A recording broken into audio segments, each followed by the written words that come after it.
Chapter 101, Chapter 78, Mental Witchcraft. Stop, which deity are you from, and why are you attacking my friend? With the clear yet somewhat immature voice ringing out, an invisible fluctuation swept across the field. Instantly, the silver serpents in the sky seemed somewhat languid and listless. Zeus's spirit tensed. He looked intently, and there was a red-haired girl around 15 or 16 years old.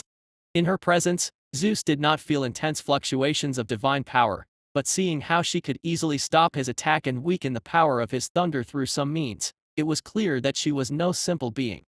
However, Zeus had no intention of giving up. Who knew what secrets his identity held, or whether it would lead to big trouble?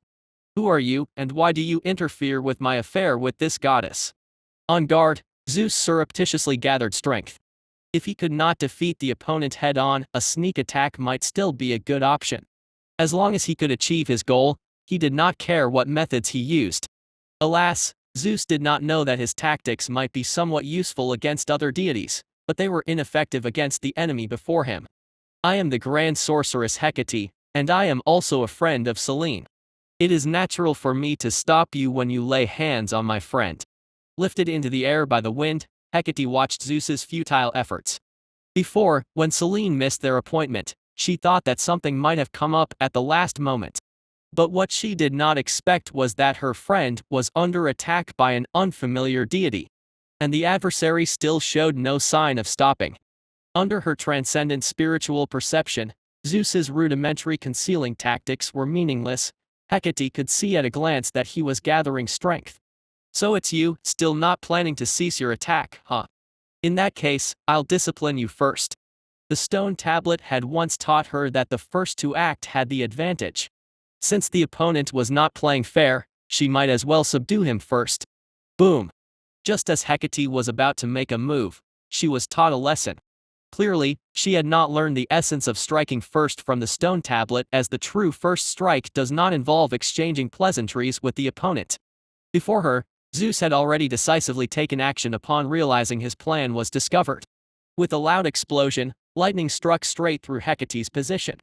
To his surprise, his attack merely passed through without any feeling of hitting a target. Oh, uncultured brute, do you gods only know how to be straightforward? Mocking his adversary, the true form of Hecate slowly emerged to the left. That's how deities who only sense divine power are. A simple illusion spell completely throws them off. Calmly raising a finger, Zeus instantly felt a sense of crisis before Hecate. Psychic blast. During her years traversing the great seas, Hecate hadn't shied away from clashing with deities. She found that at her current level of magic power, it was difficult to match the divine force of a true god who wielded authority. Merely being baptized by the laws was not enough to fully sublimate her magic, and she did not know how to complete the latter half of the step. So, Hecate simply gave up trying to harm deities with elements and magical power. Compared to gods, her strong mental power was truly advantageous, and she was essentially equivalent to a deity with no difference in the quality of her spirit. On this foundation, with the help of the Tome of All Spells, she created a multitude of mental witchcraft. This ethereal and direct assault on the spirit proved unfailing against gods. Ugh! A muted groan. Even though he had transformed into lightning and left his original spot in an instant, Zeus still suffered a heavy blow the next moment. Feeling no force come near him, he yet seemed to have been struck by a giant hammer on the head, leaving the young deity completely disoriented. Chaotic mind. Her fingertip lifted slightly, casting another spell. Before recovering, Zeus felt the world around him become confused in an instant. Everything was turned upside down, and he could no longer discern which way was which. Damn it! Do you think such tricks will defeat me? Feeling a bit angry from the consecutive blows, the new god experienced his first defeat in divine life. However, Zeus was obviously not the kind to shrink back from this. It only served to fuel his will to fight even more. So he released all his power and returned to his true form of thunder. Boom! Silver light exploded, and Zeus no longer maintained a human shape. He merged himself into the sweeping lightning, which was the authority granted by his godhood. Even though this would greatly consume his already sparse divine power in this state, even if the opponent continued with those strange attacks to disturb him, they would inevitably be weakened by the lightning. What a nuisance, she muttered with a slight frown. finding the situation somewhat tricky. Despite the existence of psychic witchcraft giving her the ability to combat weaker true gods, that was all there was to it. Fortunately, her reliance for walking the seas these past years had never been solely on her personal strength. Compared to relying on the power of an individual alone, figuring out how to better borrow from external forces, whether the natural world or high-ranking beings, that's the true source of a wizard's power. That's why I find these deities so annoying, especially such naturally powerful gods, though now that I think about it, with such a strong godhood, why is his divine power so weak? She pursed her lips, slightly puzzled. Hecate lightly flipped open the book she'd been holding in her left hand, turning to a page with a drawing of the stars and the sun. That was the essence of a fragment of the sun she had picked up on her travels. Using that fragment as a core, Hecate recreated the past scene through a ritual, then successfully sealed it into the Book of All Laws in her hand. Thus, what should have been a complicated and lengthy ritual became a witchcraft spell ready to use at will, which was just a small clever use of the divine artifact in her hand. The book pages ignited without fire, and the next moment, the sky lit up brightly. As if two suns had risen together, another illusory sun manifested above the ocean. Yesterday's sun, setting of the great day. Across from Hecate, Zeus, who had transformed into thunder, felt an almost irresistible force, which was the echo of Hyperion's, the god of sun's, power. With 1/3 the strength of the god of sun at his peak, borrowed from the past by the power of the divine artifact and the ritual, this was not something the newly born Zeus of mere decades could contend with. Out of options, huh? I hate you rash gods who resort to violence at the drop of a hat. With a slight smile, Hecate pointed a finger, and the illusory great sun immediately descended. The deity in front of her continued to release thunder, but it was futile in front of the illusory sun. It seemed like a long time, but in reality, from the start of the fight until now, only a short while had passed. Just as Hecate was about to completely smash it down, Laine, who finally realized what was happening, urgently spoke out. "Wait, Hecate, he's Zeus." Ah. Her right hand shook, and the illusory sun fell alongside Zeus into the ocean. Billions of tons of seawater were instantly evaporated, a vast number of dead sea creatures floated to the surface, and then the smell of charring arose. But at this moment, Hecate couldn't care less about these things. She looked at the deity in front of her and quickly asked, "You're Zeus?" "I am. Is there a problem?" Having been terrified by the narrowly missed sun, Zeus had thought this venture was bound to fail. But now, it seemed there might be a turn of events. The formidable woman who had arrived later didn't seem to dread his name as much as the moon goddess did. No problem, or rather, this couldn't be better, she said with a strange smile, looking at Zeus and slowly speaking. "I've had my eye on a certain someone for a long time. Running into you here seems to prove that my astrology is quite effective after all." Chapter 102, Chapter 79, Story. Why you, who should have been in the stomach of the divine king, suddenly appeared on the distant ocean. She laughed cheerfully, finding the change in Zeus's expression very amusing. "It seems you've understood my point, Zeus. You are the son of the divine king and the one he considers a threat, someone who could potentially overthrow his throne. Now tell me, facing such a person with great power, who controls the entire island, what do you plan to do? Are you going to surrender and wait for death, facing an eternal prison, or are you going to fight back, try to give yourself a chance? I don't care what you choose, but since the divine king once made me very unhappy, if you choose the latter, I can offer you a little help." Chapter 103, Chapter 80 Eurynome. Hecate, can he really succeed? At dawn the following day, watching Zeus's retreating figure as he headed southwest, Laine felt somewhat unsure. "How should I know?" Sitting on a tree branch swinging, Hecate casually remarked, "If he succeeds, consider it as him teaching that divine king a lesson for me. If he doesn't, it doesn't concern me. I'm not the one prophesied to overthrow the divine king. If anyone's going to be unlucky, it's him. At worst, I'll just keep my distance in the future and avoid going to land. It seems that, for the moment, the divine king doesn't have any way to deal with the god of the ocean's lineage." Ah. Laine had thought Hecate was determined to confront the divine king head-on and was ready to persuade her otherwise. But she hadn't expected that Hecate was just speaking casually, with no intention of getting overly involved. Yet, Laine couldn't help but admire Hecate's audacity in being able to make such decisions lightly, she had assumed Hecate had contemplated deeply. There's nothing surprising about it, after all, he's going to look for Metis. I don't like that woman. She seems approachable, but in reality, she looks down on everyone. Let him go see for himself what kind of advice wise Metis can give him. The god of the ocean's lineage should be on his side anyway, nothing unexpected should happen. Perched on the tree branch, Selene swung back and forth, then leapt down from the highest point. Hecate landed on the ground, dusting off non-existent dirt. Let's go, she called out. Let's head west and see. My earlier astrological reading told me I'd encounter a little surprise to the west. I thought it was Zeus at first, but now, I think it's not him. The astrology I did on a whim probably doesn't predict anything about the fate of the divine king. On the other side of the Great Sea, after leaving Hecate, Zeus headed straight southwest. Previously, the two goddesses hadn't really given him any advice. They had only told Zeus about the prophecy, the curse, and the divine king swallowing his children. These matters were widely known in chaos, but few deities dared to speak of them openly. Hecate had no such reservations. In the end, Hecate told Zeus that although she was a wizard skilled in witchcraft, she didn't understand schemes and tricks. If he didn't want to live forever in the shadow of the divine king, he would need to find someone suitable to provide him with strategies to overcome the stronger foe. And across the sea, wise Metis was undoubtedly recognized as the most intelligent of goddesses. Everything seems to be arranged. Even if I hadn't had this encounter, I would have sought out the goddess of wisdom because of the dying words of goat Amalthea. Maybe, as she said, the god of the ocean has been watching over me all along. He was just testing my abilities. He claimed so, but whether it was his nature or not, Zeus didn't like this kind of test.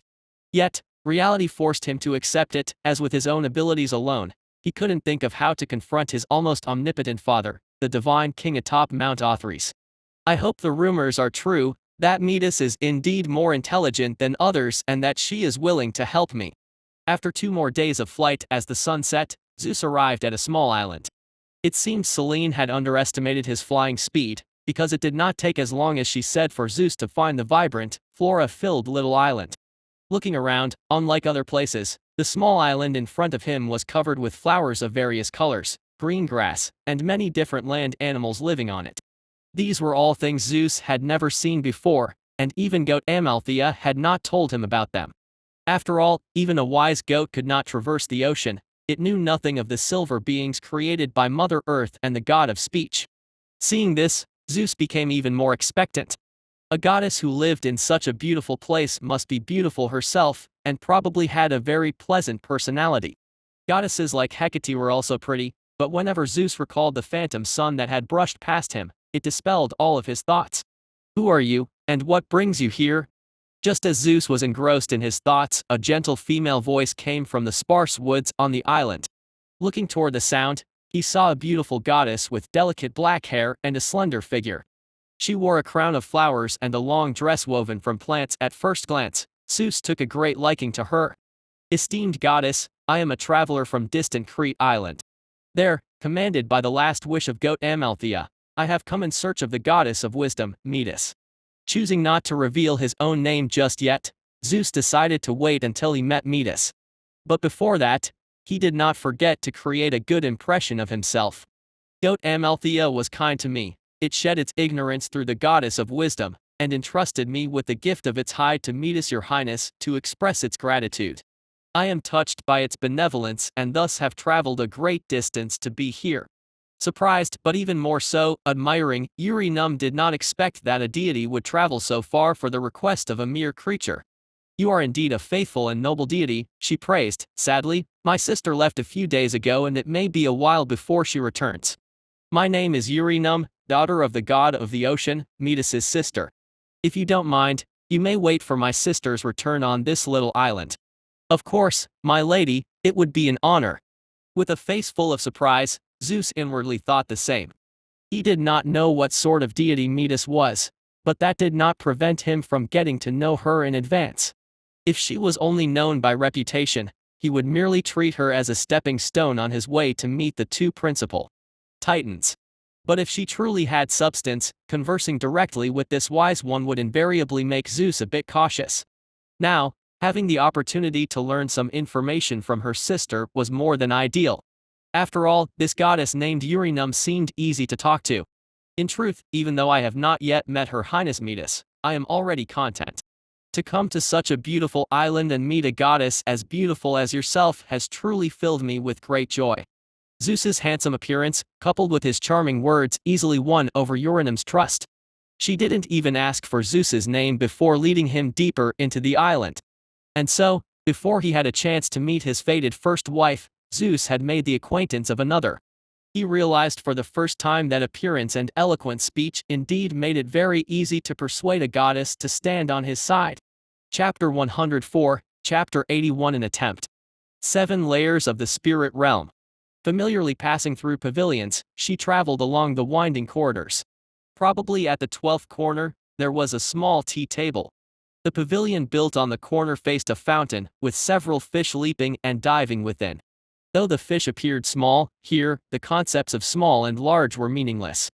As long as one had enough power, a life in the spirit realm could expand to be larger than the sun or shrink to be less significant than a roadside pebble.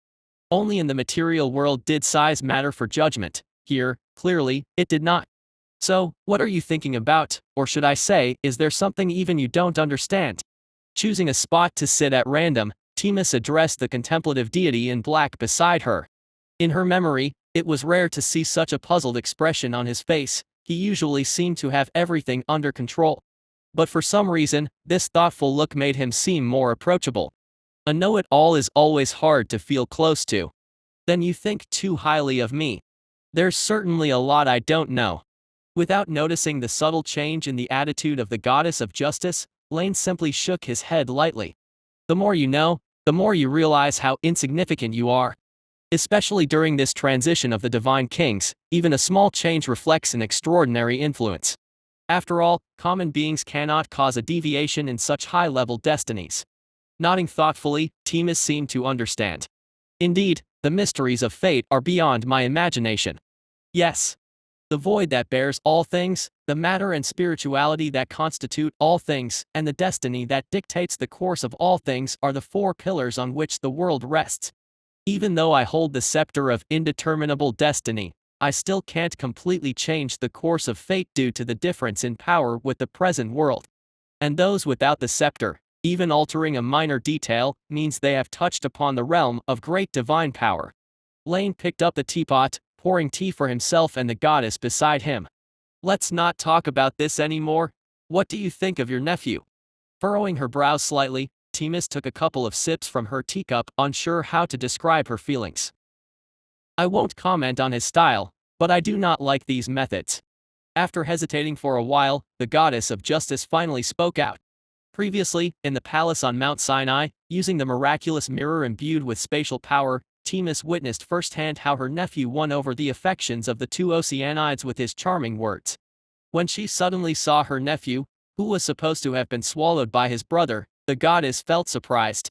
She didn't know how Zeus had managed to escape, but she knew it must have been Rhea's doing. Themis intended to guide and teach him, but Zeus's subsequent actions made her feel that he hadn't learned any of his parents' virtues. However, such behind-the-scenes observation wasn't quite right, so before long, the goddess of justice left the temple. That's quite normal, Themis, though you don't like him, it's hard to find reasons to reproach his behavior, isn't it? After taking a sip of tea, Laine seemed to sympathize with her feelings. Themis's dislike was normal, as Zeus's actions actually met the standards of the era but not those of the goddess of law. So later, perhaps unable to bear witnessing similar incidents, Themis and Hera together established the traditions of marriage and betrothal, and Hera also became Zeus's final wife, the rightly wedded heavenly empress. Of course, Zeus's behavior and whether it meets the standards of the times hardly mattered. He purely enjoyed the process and incidentally used it to expand his own influence. Even Laine had trouble discerning which motive was the greater. Rules are not just about the world, but also about human culture, and the current moral standards are undefined.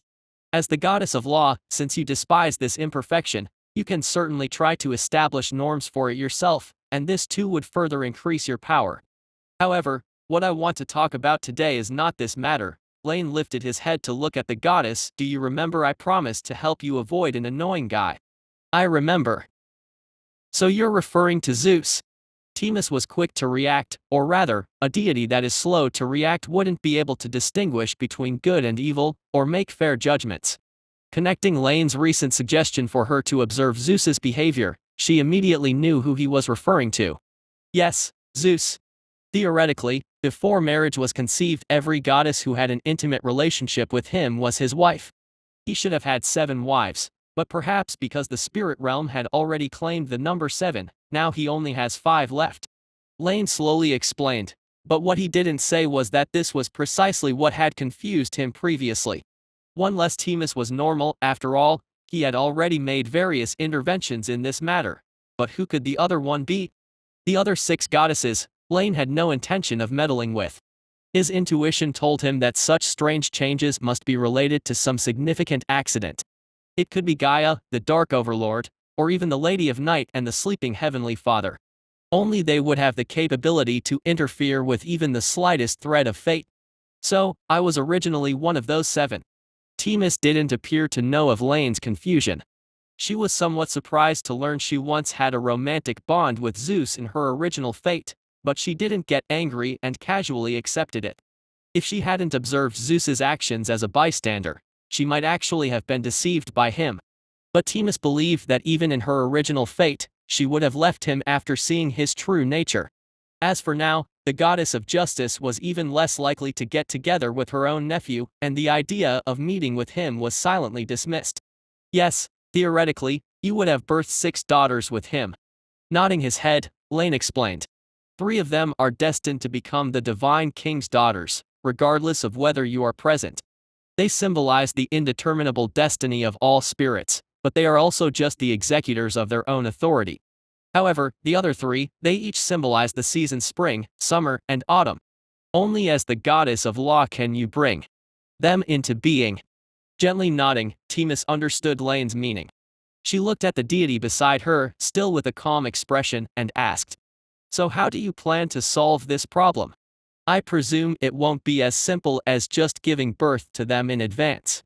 "Of course not," Laine said with a smile. "Regarding this matter, I have an experiment in mind. I once learned from the Lady of Night that before the Heavenly Father and Mother Earth conceived deities through union, the gods were born into the world in the form of source power. If possible, maybe I can use your blood as a catalyst, using a layer of the spirit realm as a placenta, to bring them into being in this manner. If successful, I could also use this to gain a deeper understanding of the secrets related to godhood. What do you think?" If Themis refused, Laine still had other methods. On this matter, he greatly respected the will of other deities. "Let's do it, I have no objections. Being conceived by the world is an interesting concept." Themis nodded her consent, then thinking about her nephew, inquired, "When do you plan to start?" "Any time is fine." Seeing Themis agree, Laine was also somewhat pleased. He stood up, raised his hand, and drew a portal to the 4th layer of the spirit realm. "Right here, the new deities will be born. Perhaps the presence of these 3 deities could bring something new to this place as well."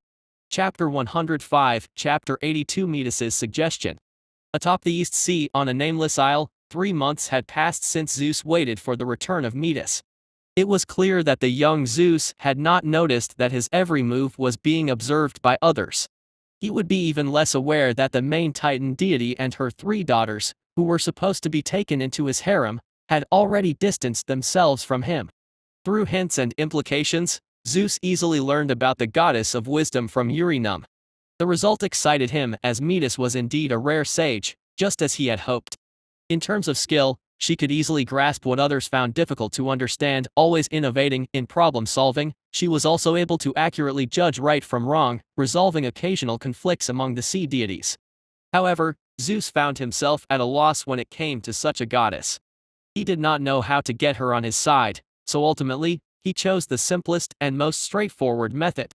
He no longer concealed his origins but laid out everything he knew about himself. In the face of wisdom, he chose sincerity and vulnerability. He told Eurynome about how formidable his opponents were, what kind of torment his brothers were undergoing, and how much he resented his father's brutality. Eurynome felt a deep resonance with this. As one of the few true gods among the Oceanides, she had seen the contest between the divine king and the god of the ocean couple hundreds of years before. Naturally, she had no fondness for an invader who had come knocking on her door. Perhaps out of sympathy or due to other thoughts, after Metis returned, the goddess of the seagrass meadows met with her sister alongside Zeus. After Zeus took out the pelt of goat Amalthea, Eurynome told Metis of Zeus's bravery, fearlessness, justice, and noble character, and the goddess of wisdom was indeed moved. But she did not jump to conclusions rashly and spent 3 months observing the character of Zeus. In this regard, the future divine king was impeccable. He held himself to the standards of the golden humanity and, in the end, Metis decided to offer strategies and support to her cousin in his struggle against their father. Supporting the new king to ascend to the throne was also a great challenge for the goddess of wisdom. I have heard that. In the distant past, Mother Earth once had 3 magical tablets, one of which bore the phrase "Know thyself." Sitting under the shade of a tree by the lake, Metis's intellectual face was adorned with a confident smile. Having made a decision, a comprehensive action plan was needed. In this aspect, Zeus undoubtedly had little to offer. Thus, Metis looked at the young deity beside her and slowly asked, "So, Zeus, facing your father, what chances do you think you have?" "None." Zeus shook his head and spoke truthfully, "It will take thousands of years for my divine power to reach its peak, and even if it reached the limit allowed by my godhood, I'm still no match for the divine king." "Exactly," Metis nodded, "the power of the divine king is too strong. To defeat him, you need to weaken his power as well as strengthen your own. To weaken the divine king, I currently have no clues. But to enhance yourself, there's much you can do." Looking at the goddess who spoke with such conviction, Zeus's heart stirred, but with serious matters at hand, he suppressed these thoughts and continued to inquire.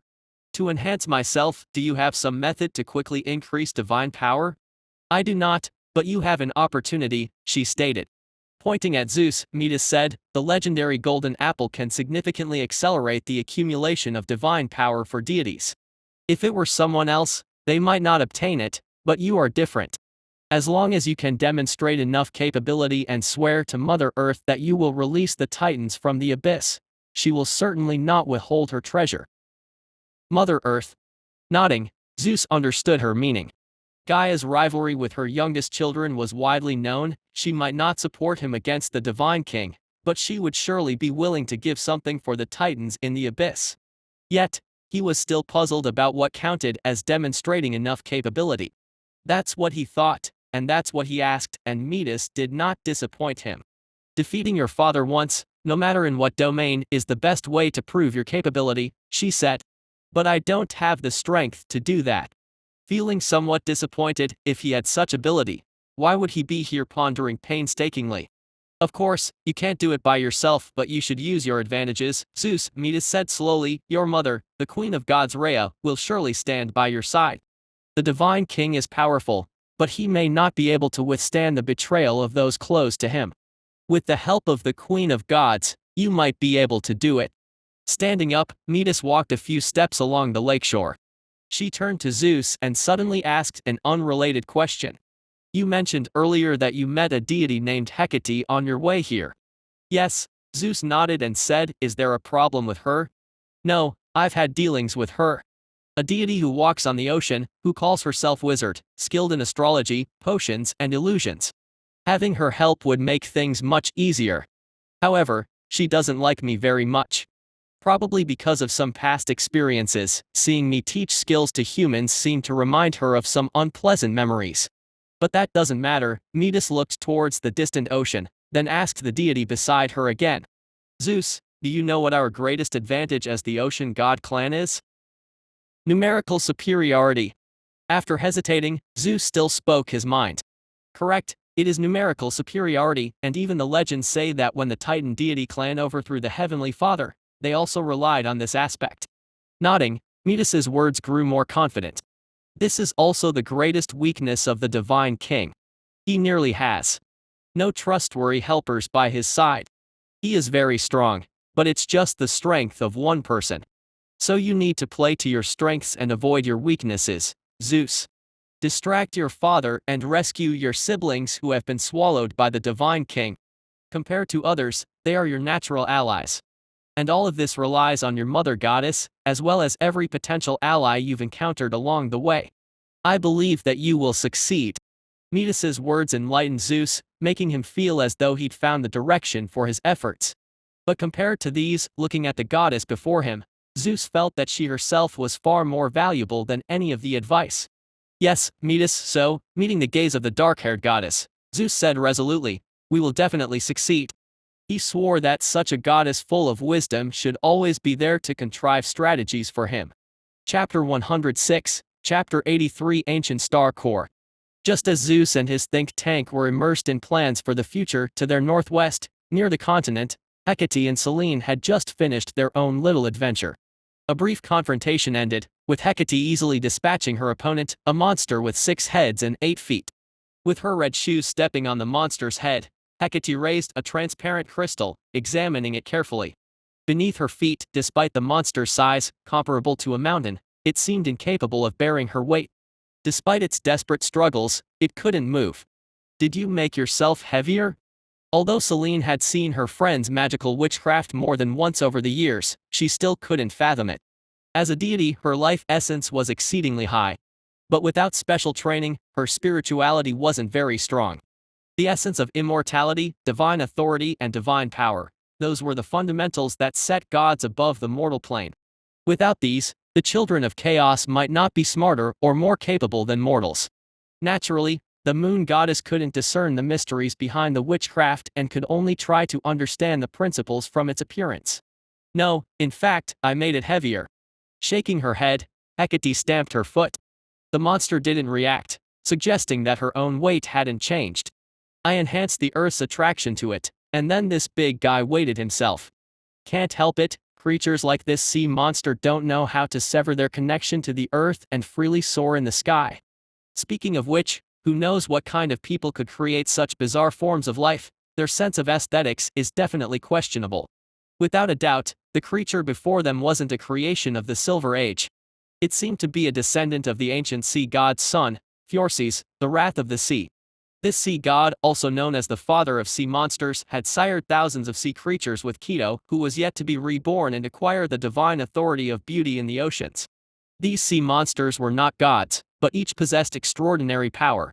The one before them was probably several generations removed from the sea empress's father. The divine essence within it was incredibly faint, leaving it completely vulnerable to Hecate's witchcraft. But the mortal bloodlines evident in it proved that its grotesque form wasn't solely due to its sea monster lineage. Many things from the Golden Age were inherently strange. Oh Slate, do you know what this is? Holding up the crystal in her hand under the unimpressed gaze of the moon goddess, Hecate turned to the floating book next to her.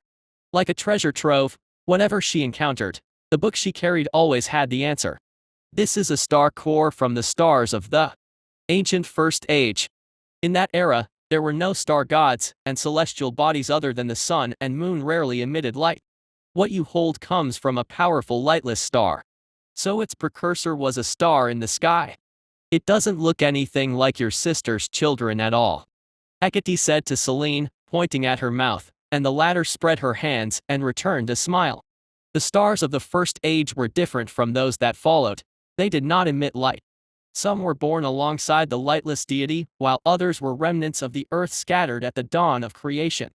Laine had heard from her mother that in those times, the Heavenly Father often took delight in his offspring. He threw the then weak sun into the sea, which consequently led to the birth of the boiling water goddess. He also frequently shattered the symbols of divine authority belonging to Cronus, the god of the lightless celestial bodies, causing many celestial bodies to break and fall to the mortal realm during that age. The object before them was probably the core of an ancient star that had fallen into the ocean and was inadvertently discovered by that sea monster. Although the sea monster did not understand how to use its power, instincts told it that the energy-rich crystal was beneficial. Perhaps it could be made into a crystal ball. Using it for divination would probably be quite effective. Nodding in satisfaction, Hecate had no intention of simply drawing energy from the star core. Such a pure crystal could bear the utmost extent of the power invested by the spirit realm, through which one could glimpse the future. So she placed the crystal stone into her small bag. Now was not the time to deal with it. This ancient star core contained extraordinary power, only with special means could she shape it without losing its essence. Congratulations, Hecate, you've acquired another treasure. Beside her, Selene offered her blessings in a timely manner. She looked at Hecate's bag with a tinge of envy, that kind of bag that could hold many things. She wanted one for herself. Alas, according to Hecate, it was something that only wizards could utilize. Currently, she had no way to allow others to use it as well. Thank you. Speaking of which, Selene, how have you considered my previous suggestion?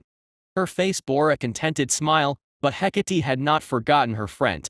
In fact, a long time ago, she had proposed to teach Selene the secrets of witchcraft, but for some reason, despite seeming very tempted, the latter had never agreed. This time, however, thinking about the close call with Zeus not long ago, Hecate felt that Selene might have a different answer. I've thought about it for a long time, Hecate. Actually, the reason I rejected you before was not without cause. Under Hecate's expectant gaze, after hesitating for a while, Selene finally spoke. Before you were born, my father had conflicts with the deities that govern the spirit realm because of me. If you grant me access to the spirit realm, it might put you in danger as well. So this has been your concern all along. You were afraid that we might be punished by some existence because of it? Dismissing it with a carefree twist of her mouth, Hecate pulled a floating book into her embrace. O slab of stone, if I teach the secrets of witchcraft to my friend, allowing her to meditate with the aid of the spirit realm, will she be in danger? She didn't ask herself because she knew very well that she was not going to be in danger. After all, the book in her hand resembled a legendary divine artifact, and the materials she tried to use to weave the magic net were the extremely pure strings of spirituality. She wasn't the famously foolish deity Epimetheus. How could she worry about her own safety? But just because she was special, didn't mean her friends could bask in the same light. So, to avoid mishaps, she still asked the question. No, but she can only meditate in your vicinity. Hasten the preparation for the magic net. Compared to direct exposure to the spirit realm, drawing on pure elements and spiritual power through the magic net is more suitable for beginners. Nowadays, the spirit realm was closer than ever to being fully open, yet it needed a bit more preparation. At this time, it wouldn't be a joke if some beings managed to sneak in because of a carelessly made opening. Moreover, direct confrontation with the spirit realm's secrets is not a prerequisite for meditation. The power of spirituality is scattered among all things. For deities, they can refine their spirit through self-contemplation, without the need for the rudimentary methods of meditation. After all, what's suitable is ultimately the best. Selene was just a little different. The fellow sitting on Mount Sinai allowed exceptions for others apart from Hecate because she was the moon goddess. Although he wouldn't return the concept of the moon to her due to core interests, he didn't mind opening a door of convenience in other areas. I told you, it's fine. Ignorant of the intricacies behind the scenes, having received the answer she wanted, Hecate turned to her dear friend. Then, I'll give it a try. Although the sight of the father god chased by dark mist, wounded and fleeing far away, still echoed in her mind, since she got the confirmation, the desire in Selene's heart finally overcame her fear. Thus, facing Hecate's gaze, the moon goddess nodded firmly. Chapter 107, Chapter 84, The End of Gods and Wizards. The little surprise foretold by astrology was within reach, and Selene finally made a decision, which put Hecate in a rather good mood. She casually dealt with the strange-looking sea monster, extracted its essence of flesh and blood, and then took the moon goddess to a nearby island. There, she prepared a dinner for the two of them, accompanied by drinks made from various plant fruits. Although Hecate had learned how to brew nectar, she admitted that many fruit wines tasted quite good, but she still didn't like drinking such things. As for the kind of drink that dulls the mind and casts aside worries, perhaps deities who rely on instinct and authority like it, but Hecate avoided them. Compared to that, the thing called tea seemed a bit more interesting. After thoroughly enjoying the sumptuous dinner, casually transforming a branch into a set of table and chairs, Hecate happily assumed the role of mentor. In the past, she was always the one being taught, only in recent years did she begin discussing with the precious tablet. But now, it was her turn to teach others. So, Selene, before we officially start learning witchcraft, let me ask you, what is witchcraft in your understanding? Hecate tapped the table, recalling the content the tablet had first taught her and mimicked its style. Simply instilling knowledge might not always have a good effect. Allowing the listener to think during learning leads to better results. It's using spiritual power to combine with the particles that exist between all things to form what you call magic power, or directly using spirituality itself to harm others, I guess. Selene said somewhat hesitantly after pondering for a while. Divine vision could directly observe the flow of elements, but the moon goddess knew that witchcraft couldn't be so simple. She could directly manipulate the elemental particles scattered in space with divine power. But Hecate was able to release a much stronger force using the method named witchcraft. Those trajectories etched by spirituality seemed to contain deeper secrets. That is just the surface, Selene. Using spirituality to influence elements is the simplest and crudest method. If the spirituality is strong enough without having learned any witchcraft, without mastering the refining of magic power, one can still manipulate elements for their use. Just like wielding divine power directly or utilizing authority, gods amplify their power millions of times through the law of the world, hence whether one has authority or not is the key distinction between a true god and a territorial god. The same is true for witchcraft. With an unusual seriousness on her young face, Hecate concluded. The essence of witchcraft is to borrow power, to borrow from the mysterious origin, from the great beings, from the past and the future, and of course, the simplest is to borrow from the world itself. By understanding and mimicking the rules of the world's operation, then learning from them, you make the world's rules consider you as part of itself, and naturally, it will provide feedback to you. It can allow you to leverage a small force to elicit a thousandfold response, and unlike those with their own consciousness, as long as you fit the rules, the world itself will never reject you. With sudden clarity, Selene, although listening about witchcraft, started making comparisons with her own divine power. Her godhood of the moon, although weak, was also part of the world's law.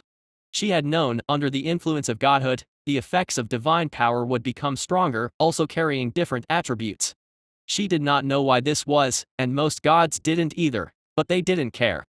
Just as mortals do not understand why exercise makes them stronger, they do not grasp the logic within such behavior, but that does not prevent them from utilizing it.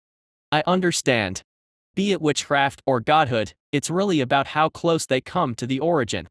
The closer to the rules themselves, the more a small amount of energy can shake the world. Feeling excited, for the first time Selene felt as if the secrets of the world were unfolding before her eyes. Yes, and this is even the direction for the ascension of deities. Hecate nodded lightly, remembering what the tablet had told her. Even gods were just using their authority to harness the rules, not becoming the rules themselves. Only the legendary great divine power could merge directly with the force behind the authority, the origin of everything, which is why they were powerful, because they were a part of the origin themselves. However, a normal psyche and will cannot maintain such integration without losing the integrity of their own personality. Thus, even primordial gods, when they manifest in a personified form, are no longer able to fully display their power. As for the speculation of the tablet, creating something out of nothing is an even higher realm, that of transforming from the rule itself into the definer of rules, something that only the chaos world itself can accomplish. Just as the primitive chaos was empty before the blurred instinct of the world defined concepts such as the earth, darkness, abyss, leading to the continuation of the world. The ultimate goal of all powers, gods included, is to become an existence equivalent to the world, the source of all things, the initial one, rearranging everything by its own will. And the practice of a wizard is firstly to mimic the deities, to wield the rules as they do, and ultimately to converge on the same path. According to the tablet, this is called all paths lead to the same destination. But how exactly to enable a wizard to wield the rules just like the gods is something even the tablet does not know. It could only guide Hecate to become a deity through weaving the magic net, but could not enable her to do so through methods outside of that. For this, it hoped that future humans could fill in this step with their wisdom. Although the red-haired witch did not believe humans had such ability, since it was stated by the tablet, she tentatively expressed her acknowledgement. Having discussed witchcraft, it's time to move on to the most fundamental power of a wizard, meditation and magic power, said Hecate. Her thoughts were fleeting, and Hecate came back to her senses, continuing to explain to her friend. Do you know the source of magic power? A combination of spirit and element? This time the answer came quickly. After all, she had seen Hecate extract magic power more than once. Although it was her first encounter with witchcraft, the delicate moon goddess's interest grew increasingly strong. These topics related to the very nature of deities and the world might not directly grant her power, but they seemed to have opened a door for her. In the past, the power of a god was fixed at birth, and only a few beings, like the sea god, could increase their divine power by expanding their domain. This was why Selene had little interest in many things. Her only wish was to find a powerful individual and live happily under his protection. But now, she suddenly felt that, if possible, she would like to hang and beat an insolent individual like the golden mane they encountered last time, just like Hecate did. You're right, but in actuality, the key to magic power is the special sublimation that takes place after the combination of spirit and element. Just like witchcraft, magic power is also an imitation of divine power. Perhaps at the very peak of its continual sublimation is an alternative form of divine power. Unaware of her friend's thoughts, but sensing her enthusiasm, Hecate felt more motivated. As a deity, you should know that divine power is an omnipotent force. However, without the corresponding divine authority, gods would have to expend millions of times more energy to achieve what those with authority can do at will. Nodding, Selene knew this to be true about divine power. Just like in later myths, many gods could age mortals or restore youth, animate inanimate objects, or turn people into creatures, all of which showed that divine power in itself is omnipotent. However, such omnipotence was predicated on disregarding any loss. Aphrodite, the goddess of love and beauty, could, at the expense of her divine power, turn a sculpture into a living person.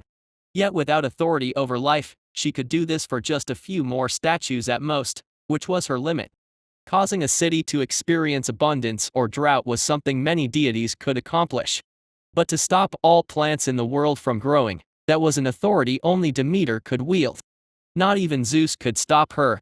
If he wanted the earth to rejuvenate, he had to negotiate and compromise with his sister who presided over harvest and growth and could not forcibly end her will.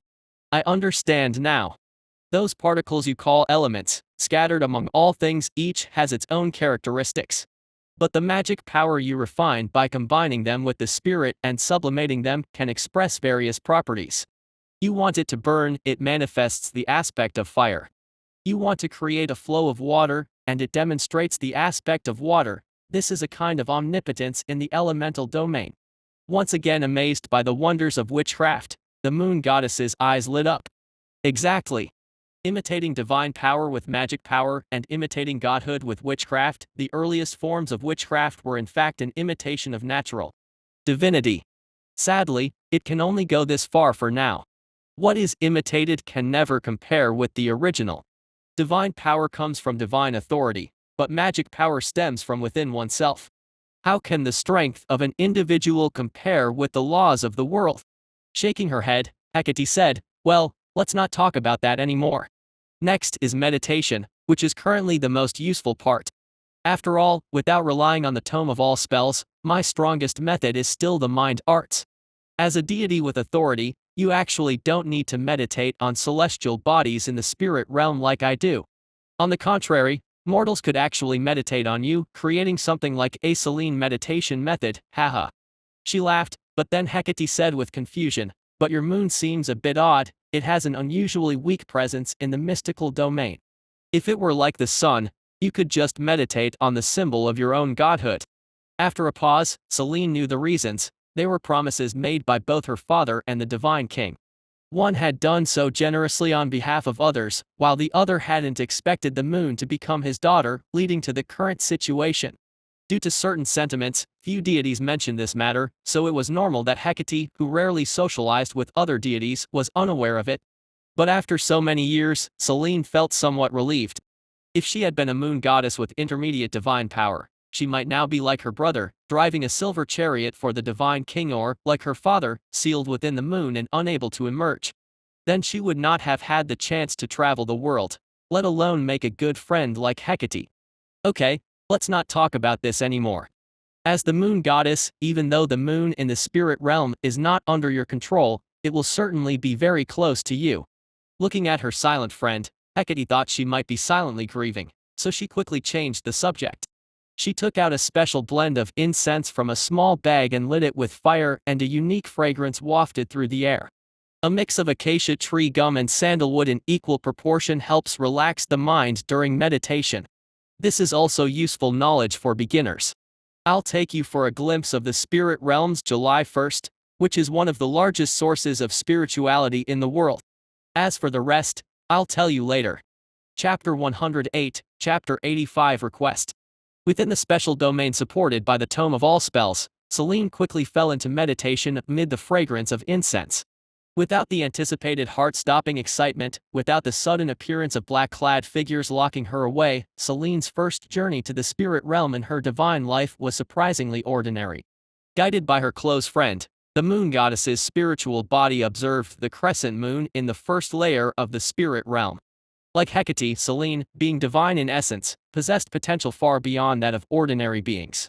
It was almost immediately after truly mastering meditation that she inscribed the lunar phase onto her spiritual body. What was different from Hecate was that as the moon goddess, Laine vaguely felt a sense of completion. Her intuition told her that if she could inscribe all 7 lunar phases onto her spiritual body, she would follow some mysterious connection and resonate with the 7 crescent moons in the spirit realm. As for what this resonance would cause, she had no idea. Look, Hecate, I did it. After spinning around in the clearing, streams of water turned into ribbons, dancing in the air and winding around the arms and waist of the moon goddess. This was the first time that Laine had influenced nature by means other than divine power. Although the force was still weak, she could see the direction for improvement. Boy. A soft hum indicated understanding. Hecate remembered that she was even happier than Laine the first time she cast a spell. After all, Laine had divine power to use before, but she did not. No, more accurately, she almost didn't have any, but there was still a bit. This is just a small application, I will show you. She was ready to stir up a small tsunami to impress her younger sister. Suddenly, however, Hecate turned her gaze southeast, a smile forming at the corner of her mouth. That was fast. Have they found me already? Steal, how did you know that Golden Mane could deal with Metis? Somewhat surprised, Hecate, although not fond of the well-known goddess of wisdom, still acknowledged her intelligence. She did not expect that in just a few months, Zeus would have dealt with her and then came knocking at her door. Perhaps it's because Zeus has a knack for dealing with goddesses, that must be his talent. But you should be careful not to be deceived by his sweet talk. Snorting, Hecate didn't think she could be deceived. But indeed, her younger sister needed to be more vigilant. After all, she was well aware of her previous dream in godhood. Who knows whether Laine would start thinking differently once Zeus gradually obtained power equal to that of the godhood. Although it seems now that Laine has found a new goal in witchcraft, Hecate cannot guarantee that she has truly given up her previous ideas. Is someone coming? By her side, the moon goddess noticed the change in her friend's expression and couldn't help but ask. Yes, it's that Golden Mane who bullied you last time. It looks like he has found someone successful. Metis has given him some advice, and now he's come to me.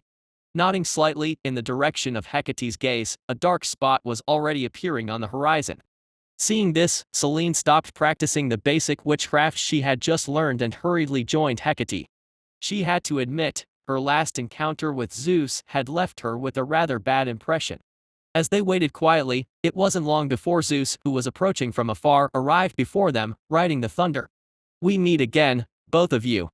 Beautiful goddess of the moon, I apologize once more for my earlier recklessness. Zeus greeted them politely, seemingly not noticing how Laine subtly positioned herself behind Hecate. After all, such positioning was meaningless. Even if the goddess of the moon seemed gentle, she was still a notch above the red-haired witch. Ah, we meet again, Golden Mane, but what brings you here? With a slight tilt of her delicate chin, Hecate asked knowingly. I've already informed you of the matters concerning you. As it stands, you appear to have found yourself an assistant, so what more do you want? It seems wisdom isn't always useful. There are some things that just can't be solved with the mind alone, such as witchcraft, magical potions, or prophecies. Without a doubt, that is why he had come. His mouth twitching, Zeus was not very fond of being called Golden Mane. But considering he needed something from her and was also unable to defeat her, he decided to bear it for the moment. Lady Hecate, since you already know of my origins, you must also understand the responsibility I bear. My siblings are still imprisoned by my tyrannical father. Although I escaped ever since the day I learned the truth, there hasn't been a moment when I haven't longed to rescue them. I need your help, Zeus said to the red-haired witch before him, his expression genuine. If I can save my siblings and overthrow my cruel father god, I am willing to swear an oath upon the Styx River to grant you the power you deserve. However, Hecate was clearly not swayed by Zeus's words. She cared not for power, for she would not allow it to constrain her. The moment she was cast aside by the current divine king marked her destiny to go against the mainstream deity race. After all, Zeus was not yet the divine king, and his current promises were nothing more than empty words. Empty words, an interesting choice of words, and at this moment, Hecate found it quite fitting of Zeus's attitude. Promising the future as a pledge, yet you still might not be the one from the prophecy, Zeus. She waved her hand dismissively, but the idea of troubling the divine king was genuinely intriguing to her. However, if you can promise me one thing, I might indeed help you once, provided that you don't plan on having me join you in your assault on the divine king. Though Hecate thought that Metis would never come up with such a ludicrous idea, she made her stance clear beforehand. She only intended to beat the drums from the sidelines and make the detestable divine king suffer a loss, not to confront him directly. Her power was still too weak, and even with the myriad utilities of the Book of All Laws, she couldn't last a few moves in front of that sovereign. Of course, I am not so presumptuous. The strength of my father is well known among the gods. Shaking his head, Zeus asked, then may I know, what is your request? I want the moon in the sky. From now on, it will be mine, no longer your concern. I want you to swear on the Styx River and the spirit realm that for whatever reason, you shall not retract your promise to me. With some clarity, Zeus glanced at the moon goddess hiding at Hecate's side. Undoubtedly, a minor celestial body like that was of no concern to Hecate. She was merely securing this right for her friend. And so, under the watchful eyes of the two goddesses, Zeus solemnly promised. No problem, Lady Hecate. If I can defeat my father and become the new lord of both the earth and the sky, then from that point on, the moon in the night sky, as well as its surrounding dominion, will belong to you. Chapter 109, Chapter 86 Preparation. Spirit Realm, the fourth layer. Chaos and order overlapped, the boundaries between life and death blurred, with only 3 cocoons of light emitting a faint glow, stabilizing the environment around them. These were the embryos formed from Themis's blood mingling with the power of the spirit realm, symbolizing the deities of spring, summer, and autumn. In this special environment, they were absorbing the power of the realm, growing slowly but steadily. In front of them, Laine's eyes were partially closed as he felt the various mysteries of the birth of a deity. Indeed, it's still not working. The immortal essence that belongs to a deity seems to appear out of nowhere. I simply cannot comprehend the principle of their birth. Time passed before Laine opened his eyes. Another failed attempt, but it was completely expected. If he had really seen something, that's what would have been cause for concern. Perhaps only when he fully steps into the realm of great divine power will he be able to try to unravel its mysteries. However, Laine's nurturing of the 3 gods was not to decipher these secrets, but for another purpose. Of course, fulfilling his past promise and preventing Zeus from causing trouble for his own aunt was indeed one of the objectives. But even if Themis had chosen to refuse, he would have found another way to use the 4th layer of the spirit realm as a womb to nurture new gods at this epochal juncture. Only, compared to other divine offices, the gods of spring, summer, and autumn were simply more to his liking. The gods of chaos are indeed interesting. Without guard, alcohol can make them topple, and potions can make the divine king spew out his own children. No wonder mortals always try to fool deities in later times. After all, people will fear, have faith in, and accept the gap between what's completely unreachable. But when it comes to beings similar to themselves, it's easy for them to have other thoughts. Distance creates enchantment. When gods and humans stand together, the gods are no longer gods. He murmured softly, but Laine had to admit, perhaps only such people could create all kinds of incredible miracles. Beings like golden humanity, indeed beautiful, were like precious paintings, great for admiration but of little practical significance. It's just that the only human left on the earth now, perhaps under the influence of the spirit realm's atmosphere, Laine discovered that this fellow named Cohen, his soul showed signs of self-repair. Although the process was slow and even if completed, he wouldn't shift from good to evil. This merely introduced the possibility of change, but it was still a change worth observing. Most importantly, as his soul became whole, he finally gained the ability to create something new. In his body, strands of energy from the blood and flesh touched by divine power began to flow unconsciously. The soul is the foundation of the spirit, and meditation is about tapping into the soul's potential while using the influence of higher entities to subtly enhance the soul. His energy, however, seems to be rooted in the flesh and evolving into something else. But it's still very primitive and rough. Compared to meditation that can strengthen the soul, how to enhance the essence of the body is another problem. I'll go and take a look after some time. The change shouldn't be significant in the short term. Shaking his head slightly, Laine turned to look at the outside world. The world was becoming ever more vast, both on Earth and in the underworld. Except for the realms of the primordial gods, there was little that could block his gaze. He stood there, spanning the interval of time and space, watching a series of changes over the ocean. Under Hecate's deliberate instructions, Zeus went to various seas to pick precious herbs. Many of them grew in difficult locations, plants created by Mother Earth in the first epoch. In this process, the young deity faced many hardships but also honed his skills. Aside from the shortcomings in divine power, he was gradually becoming a qualified thunder god. Moreover, during his adventures, his relationship with the two Oceanides became increasingly close. With their introduction, many deities of the ocean agreement became aware of Zeus's existence. In the end, when all the ingredients were gathered on a night with stars but no moon, Hecate placed the tome of all spells and the brewed potion in the center, allowing Zeus to personally conduct the blessing ritual. The content of the blessing was for him to invoke the curse laid down by his grandfather. If the Heavenly Father proclaimed that the children of Cronus would also overthrow his reign, then this curse could naturally be utilized by Zeus to strengthen the potion's effects. Even this process could confer upon Zeus a sense of legitimacy. If Uranus had not already lost his throne when he made the curse, then just the curse of the former divine king could shake the reign of Cronus. But now, it was merely a weak primer, its sole use being to allow Zeus to do things that require a special status. When all was said and done, Zeus clutched the potion and bid farewell to all the deities. He found traces of Rhea's maid, the goddesses of the white oak, through the river gods that were scattered across the earth by the lineage of the god of the ocean. Everything was ready, but he still needed an opportunity, a chance to approach his father and feed him this magical potion. As for how to escape from Mount of the Gods after rescuing his siblings, he believed that when the time came, someone would take the initiative to stand up. The sun chariot gradually moved to the west, and the sky turned a dusky yellow. Above a dense forest, an eagle flapped its wings in the sky, overlooking the land beneath. Until a certain moment, as it neared a small mountain, it seemed to have seen something and plummeted straight down. Landing in front of a cave, the eagle rolled over and transformed into a tall, golden-haired human form. This was the place they had agreed on earlier, a natural cave far from Mount of the Gods. Zeus nodded at the goddess of the white oak waiting at the entrance and stepped forward. After 100 years, he looked at the unfamiliar figure before him and bowed slightly. "Mother Goddess, thank you for everything you have done for me." Good.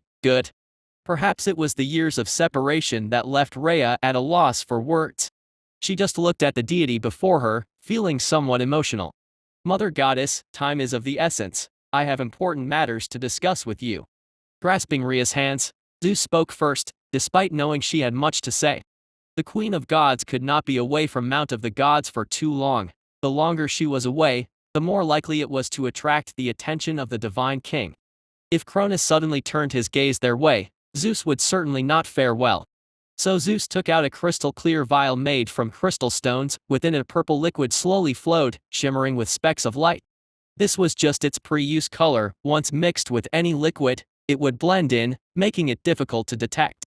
"Ever since I learned of my origins, Mother Goddess, I have not for a moment forgotten that there were 5 siblings swallowed by my father before me. With the help of several deities, I have created this potion, which will save them if only the divine king can be made to drink it." Raising his head, Zeus looked straight into Rhea's eyes. "You will help me, won't you, just as you once rescued me from Mount of the Gods?" "Of course," I will. She nodded with a complex tone. In fact, the Queen of Gods had been waiting for this day to come. She could not bear to see her children imprisoned eternally before they had the chance to grow up. She would surely find a way to rescue them. But when she thought of Cronus, she was somewhat reluctant to face him. Merely changing form may not deceive your father, but he has never seen you. I've elevated some of the golden humanity, bestowing them with godhood, so they could serve your father eternally. The proud divine king doesn't regard them, so you can pretend to be one of them. Mask your godhood with mine, then disguise yourself as a servant pouring his nectar and make him drink this magical potion, if it truly works as you claim. I will help you, Zeus, she said, her expression tinged with sadness, but there is only this one chance. Nodding excitedly, Zeus failed to notice his mother's expression. He didn't realize that even though Rhea wanted to rescue her children, she had no plans of leaving Mount of the Gods herself. The deities of chaos often made such strange choices, on the one hand releasing their greatest enemy and on the other, remaining by the side of the divine king. Perhaps it was the Queen of Gods' inability to let go of her affection for her children while also finding it difficult to harden her heart against the divine king. This included Metis later on. They were all the same.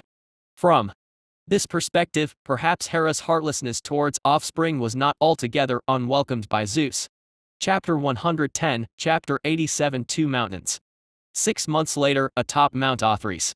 As tranquil as ever, only the woodlands around the Mount of the Gods were no longer filled with nymphs frolicking about.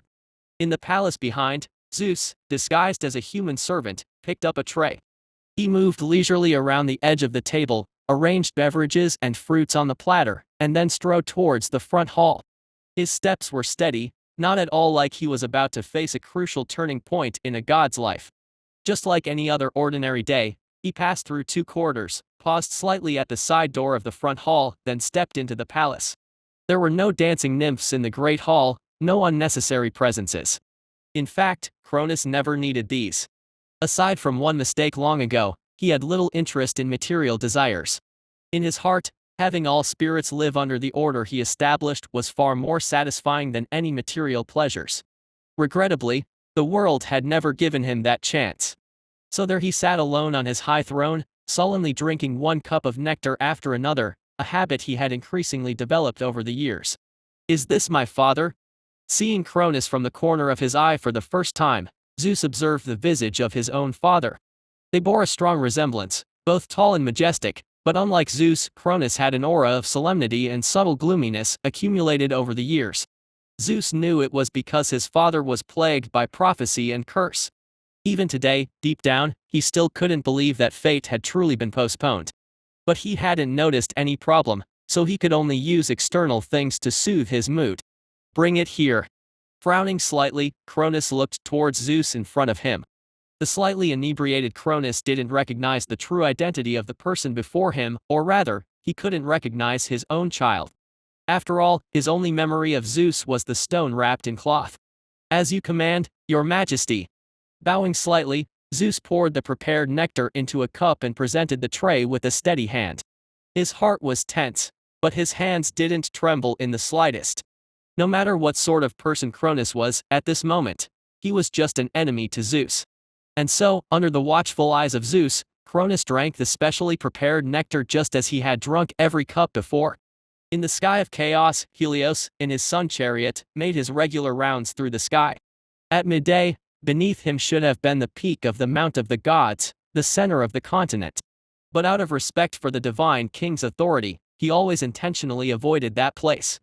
However, today was different from other days. As he slightly pulled on the steeds made of golden flames to turn the chariot, intending to avoid a certain distance, a vast surge of divine power suddenly rose from beneath him. It was abrupt yet familiar, making Helios realize immediately that it was the divine king's power. And he distinctly sensed that the indiscriminate outpouring of power was rushing towards him. Boom! Clang!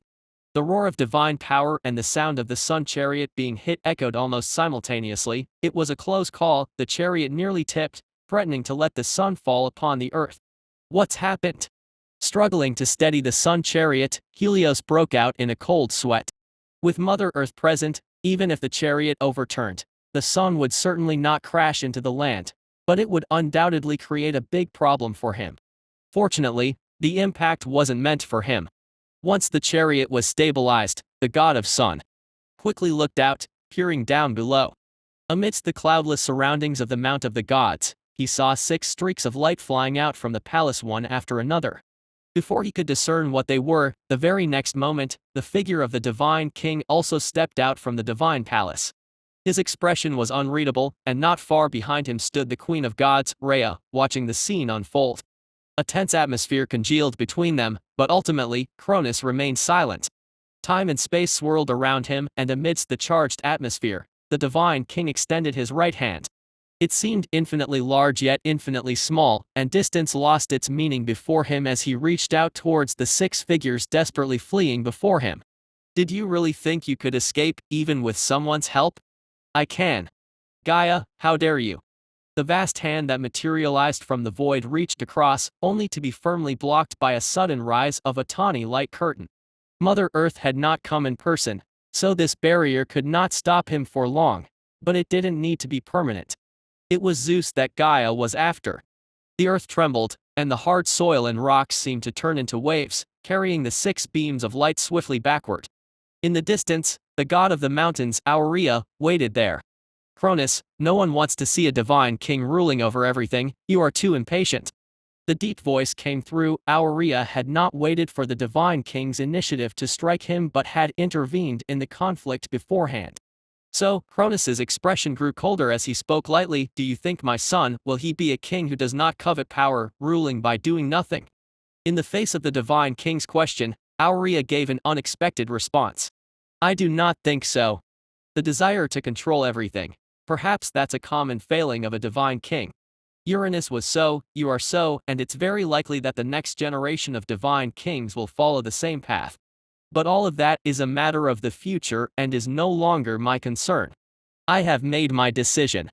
Perhaps, as the source of all mountains, I never should have gotten overly involved in the myriad affairs of the world. Let me now become part of the mountains and stones, avoiding the conflicts of this world. But before that, as a thank you for the years of oppression you've placed upon me, I will leave a gift for your children. The voice of the King of Mountains was heavy and powerful, but it grew fainter and fainter. His divine body emitted light and began to swell, transforming into another mount of the gods in the eastern region. As for himself, he dispersed into the myriad stones, no longer showing any traces. When the new mountain appeared, Cronus instantly found that his connection to the eastern lands was completely blocked. Following Aurea's self-sacrificial act that hurt the enemy at the expense of himself, even his divine authority was slightly affected. But what was done could not be undone. The divine king merely fell silent for a moment before turning to face Mother Earth. As the divine king, he ruled the starry heavens, but the stars still have their masters. Even if he would rule the earth in the future, it wouldn't affect Gaia's own authority as Mother Earth. He only needed to rule without infringing on their godhood. Therefore, Cronus could understand Gaia's creation of mankind because his offspring had split her divine power. But now, he was unsure why she was determined to stand by his 6 children.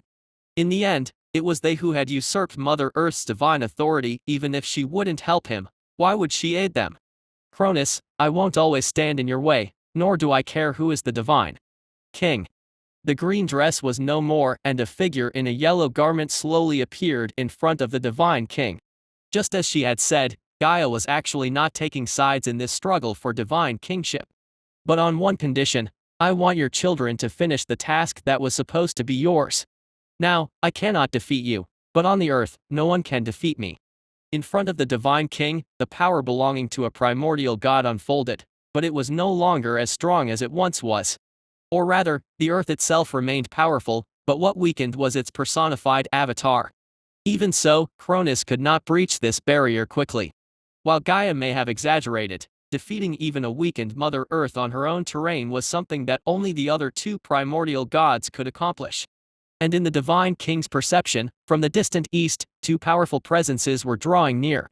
They were the god of the ocean and his consort. Zeus's scheme had succeeded, and they no longer intended to merely observe. With their support, Cronus knew that it would be difficult to keep his children here today, by any means. Taking a deep breath, he suppressed the anger in his heart. He did not try to reconcile with Mother Earth or entertain the thought of promising to release those hecatonkers. Up to this day, releasing the hecatonkers had become almost a way for Gaia to vent her emotions. Unless Cronus was willing to completely bow his head to her, admit his mistakes, and hope that the mother goddess might forgive his past, she would not stop.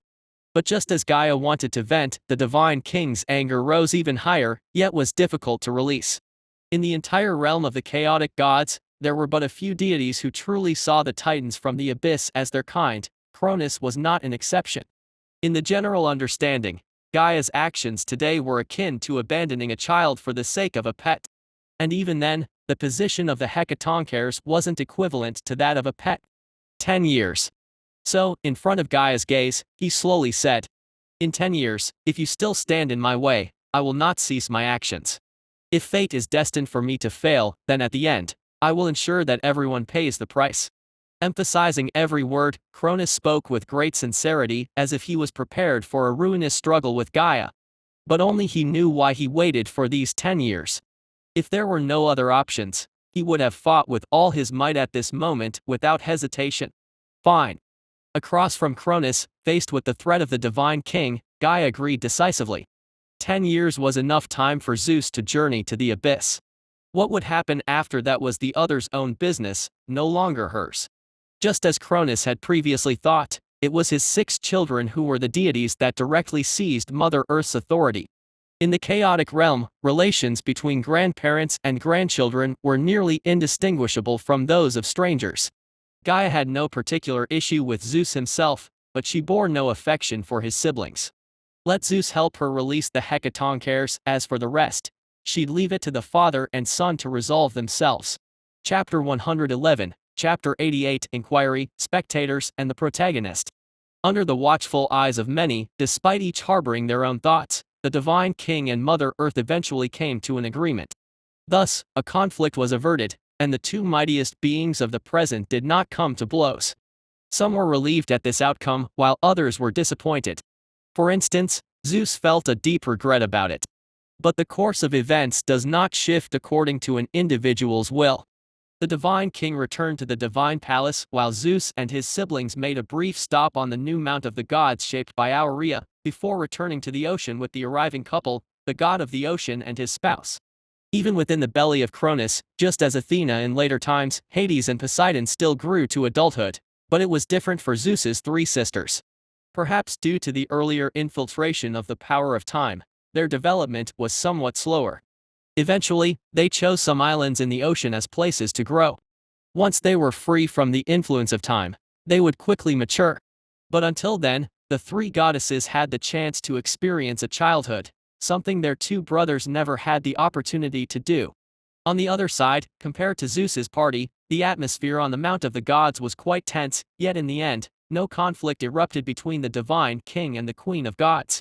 Without communication, Rhea returned to her palace alone. And this time, Cronus said nothing. But unnoticed by all, the Cronus who had just spat harsh words at Gaia, although he returned to the Mount of the Gods, stealthily released an avatar and secretly made his way toward the underworld. Even if the origin of his godhood was depleted, he was still the deity in charge of the power of space and time, and on his journey, no deity noticed his trace. Not until the divine king deliberately revealed himself just beyond the nether moon was his movement known to anyone. In the underworld, looking at the purple moon before him, Cronus too felt pensive. Nether moon, truly growing ever more powerful. The sun and moon combined do not match the presence of the nether moon in the underworld. Unsurprisingly, the power of the goddess of the nether moon had also risen considerably, it's just that she seldom moved in the outside world, so few deities knew of her. I hope this journey yields the results I seek. Prophecies, there must be a way to solve them. If fate were absolute, the spirit realm should not exist. The divine king might deceive others, but he never deceives himself. Clearly holding the absolute advantage, clearly with a vast disparity in strength, first the silver humanity emerged, then Zeus escaped him unknowingly, followed by the rescue of the other 5 children. Cronus, although still confident, began to look for a way out. Last time, he made a promise in the underworld, ultimately overthrowing his own father. Although the cost was not small, Cronus felt it was still worth it. And this time, he hoped he could achieve a result just as valuable. Long time no see, Cronus. The familiar place, the familiar person, just minus the god of sun. The divine king leaned back in his chair, looking at the deity who seemed never to change.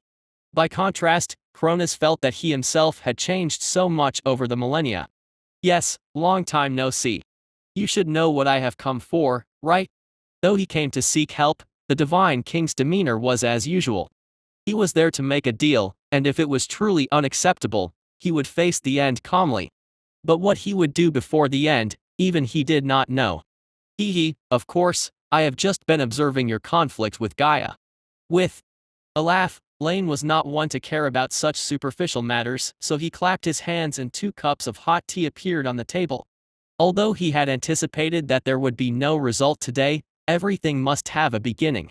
He believed that under the pressure of Zeus, the other party would come to terms with reality. And maybe because when he first came to this world, the presence of Zeus had given Laine quite a bit of pressure, deep down, he also wanted to leave a strong impression on the fellow. Regardless of what form that impression took.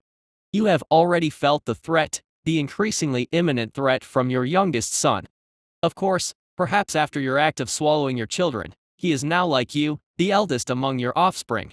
Smiling as he spoke the truth, Laine seemed to remember something. With a light flick of his right hand, a strange scene slowly emerged in the void before him. It was a place in the underworld where the gray soil was instantly recognizable to the divine king. But in this place, a shadow of black chaos surged, intricate, chaotic, contrarian, all feelings disagreeable to life could be sensed there. Undoubtedly, it was the influence from a realm outside of the present world.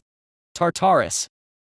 Muttering the name of that place, the divine king recognized at a glance that it was the entrance to the abyss, the gate of Tartarus.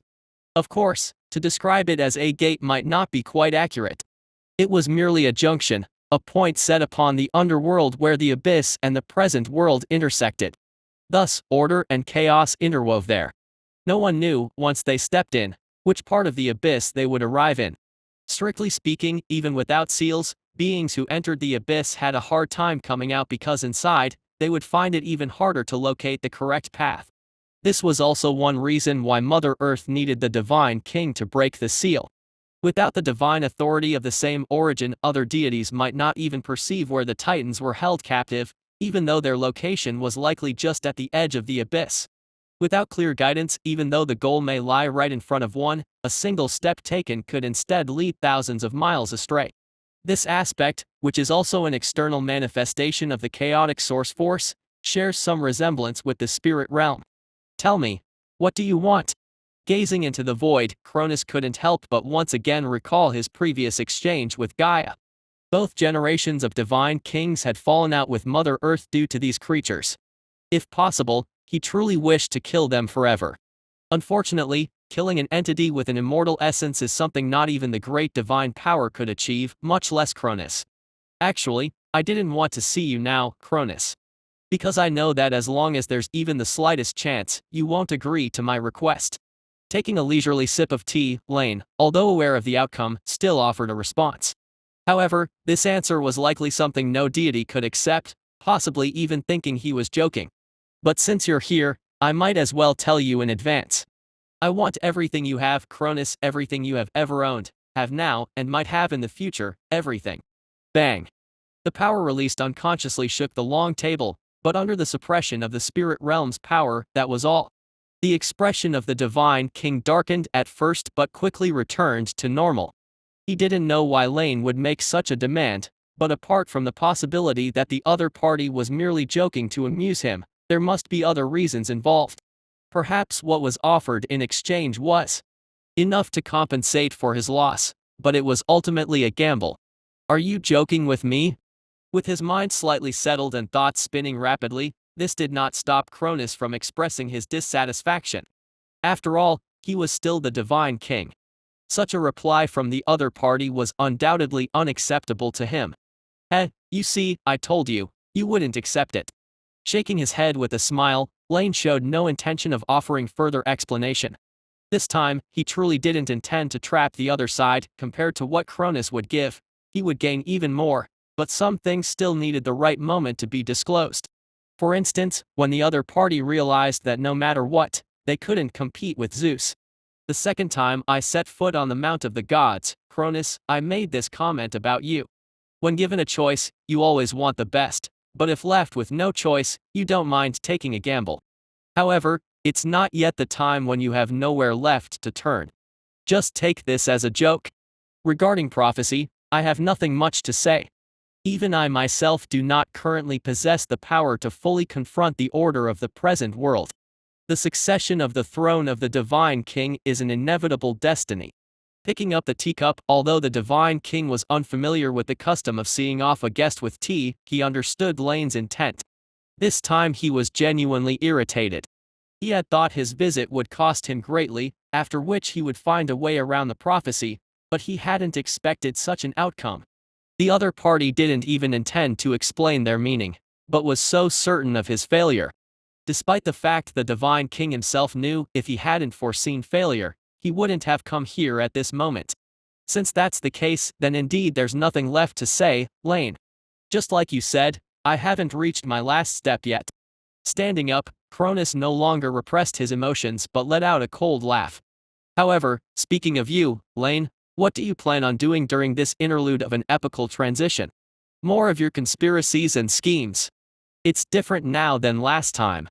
All divinities, even the primordial gods, will surely take notice of your existence. Your tricks of deception may not work anymore. Just as he said, this time, those deities who had lived through the end of the first era would certainly not forget that beneath the earth there lay a unique existence. The confrontation between the two pantheons of gods was destined to not conclude in a short period, and the scenario of being delayed and unable to take action would not happen a second time. This time, Laine had nothing to hide after all, the subject of his probing was existence itself. Maybe so, you make a good point. Without the intention to stand up and see him off or to explain, Laine simply stretched out a finger, and an illusory gate of light emerged before him. If there comes a day when you realize that your failure is inevitable and you decide to accept my offer, then you may call my name again. Even for my own sake, I will surely respond to you. As for me. After a silent moment, Laine spoke calmly. Nobody likes to hide in the shadows all the time, Cronus, although most of the time I don't care about being the center of attention, occasionally, I do feel like taking the initiative to do something. The last time the Divine King was replaced, I was merely a spectator, because at that time, that was all I was capable of. But this time, looking towards the Divine King as if seeing a day in the future, Laine tapped the tabletop, his tone even and natural. But this time, I'm the main character. Chapter 112, Chapter 89. Three Brothers.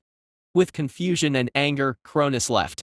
Without attempting to detain him, seated in the Temple of Lops, Laine did not pay attention to the departing avatar of the Divine King.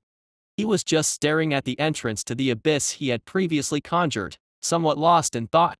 Gaining everything from the other party is easily said.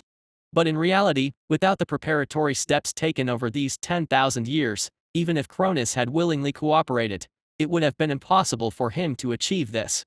Moreover, the most crucial element was how to make the other party willing to cooperate. When there was no other choice, the Divine King was indeed willing to gamble, provided he could see a hope for the future. But if every direction was a dead end, what he would do was something even Laine wasn't very clear about.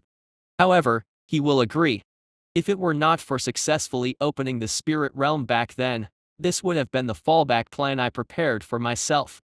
Nowadays I have no need for it. With all that I have now, there's also no need to start over from scratch. Besides, conjectures are just conjectures, just like when I wasn't certain that I could create the spirit realm. In the end, whether it can be successful or not, it's all up to you. Upon reviewing the situation once more, it became fairly clear, yet there were still a few uncertainties.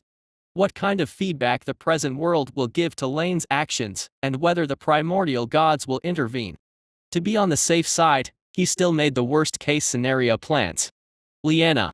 After a long while, coming back to his senses, Laine leaned back in his chair and called out softly. I am here, Your Highness. The ever-loyal response. Wings tucked behind her, the figure of the goddess of the nether moon quietly appeared. Looking at his most loyal subordinate, Laine felt a bit of a headache. Liana was good in every way, but she interacted with too few creatures, having an air of viewing all beings in the outside world as mere ants. There's no need to keep an eye on Hypnos anymore. The main body of the third layer of the spirit realm has nearly perfected itself and can independently absorb dreams to expand. That is enough. As for the rest, let it be for now.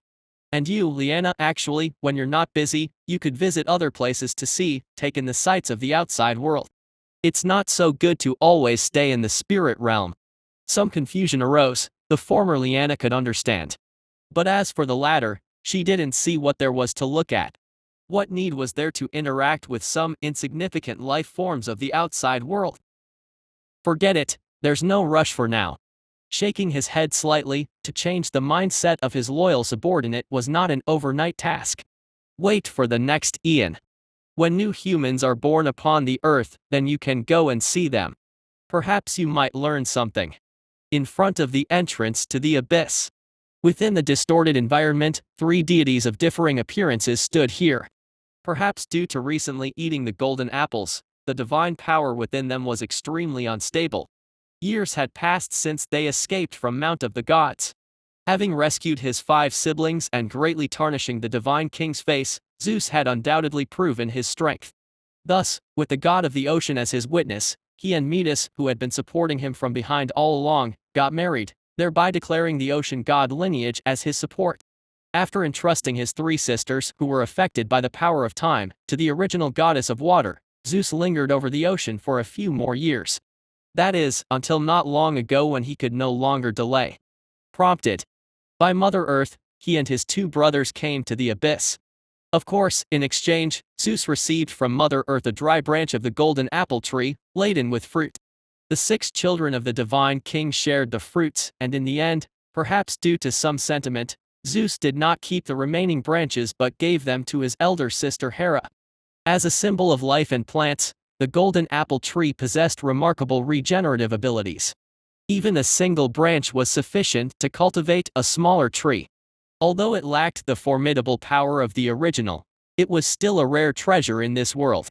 So the still young Hera happily accepted Zeus's gift and responded with an enthusiastic embrace. Is this the abyss, then? It looks very dangerous. Immersed in his thoughts, but the booming voice of Poseidon interrupted him. Zeus glanced at his second brother and said nothing more. Unlike Hades, this elder brother was as silent as the empty underworld. Since being rescued by Zeus, he rarely voiced his own opinions, but Poseidon was always full of ideas. If it weren't for the fact that their current biggest supporters, the god of the ocean and his family, disliked him, Zeus thought that the other might not have limited himself to only providing some suggestions. But there were no ifs in reality, and since the other did nothing over the top except occasionally being overly talkative, Zeus tolerated him for the time being. Yes, Poseidon. My authority tells me that on the other side of this chaos is an existence many times more powerful than the entire underworld. If we venture too deeply into it, it's likely we'll never return. Clad in a gray robe, Hades was actually shorter than his 2 younger brothers. As the god of the underworld, he could distinctly discern that among the 4 primordial gods shrouding the underworld, the abyss was indeed the most terrifying. Perhaps at the dawn of creation, the earth and the abyss were on equal footing, or even the latter might have been slightly stronger. But now, the earth was merely a part of order and its status had been divided by the sky and the ocean, while the abyss seemed to be the main body of chaos. If he were to rank the great divine power, then the earth would be just taking 1 or 2 steps across the threshold, the twin gods of the dark night a bit further, but the abyss was close to the pinnacle of the great divine power. Fortunately, it has no wisdom. Hades accidentally used a term of reverence for the world, otherwise no deity would dare approach this place. Of course, Hades, it couldn't possibly possess wisdom. Just look at our esteemed grandmother.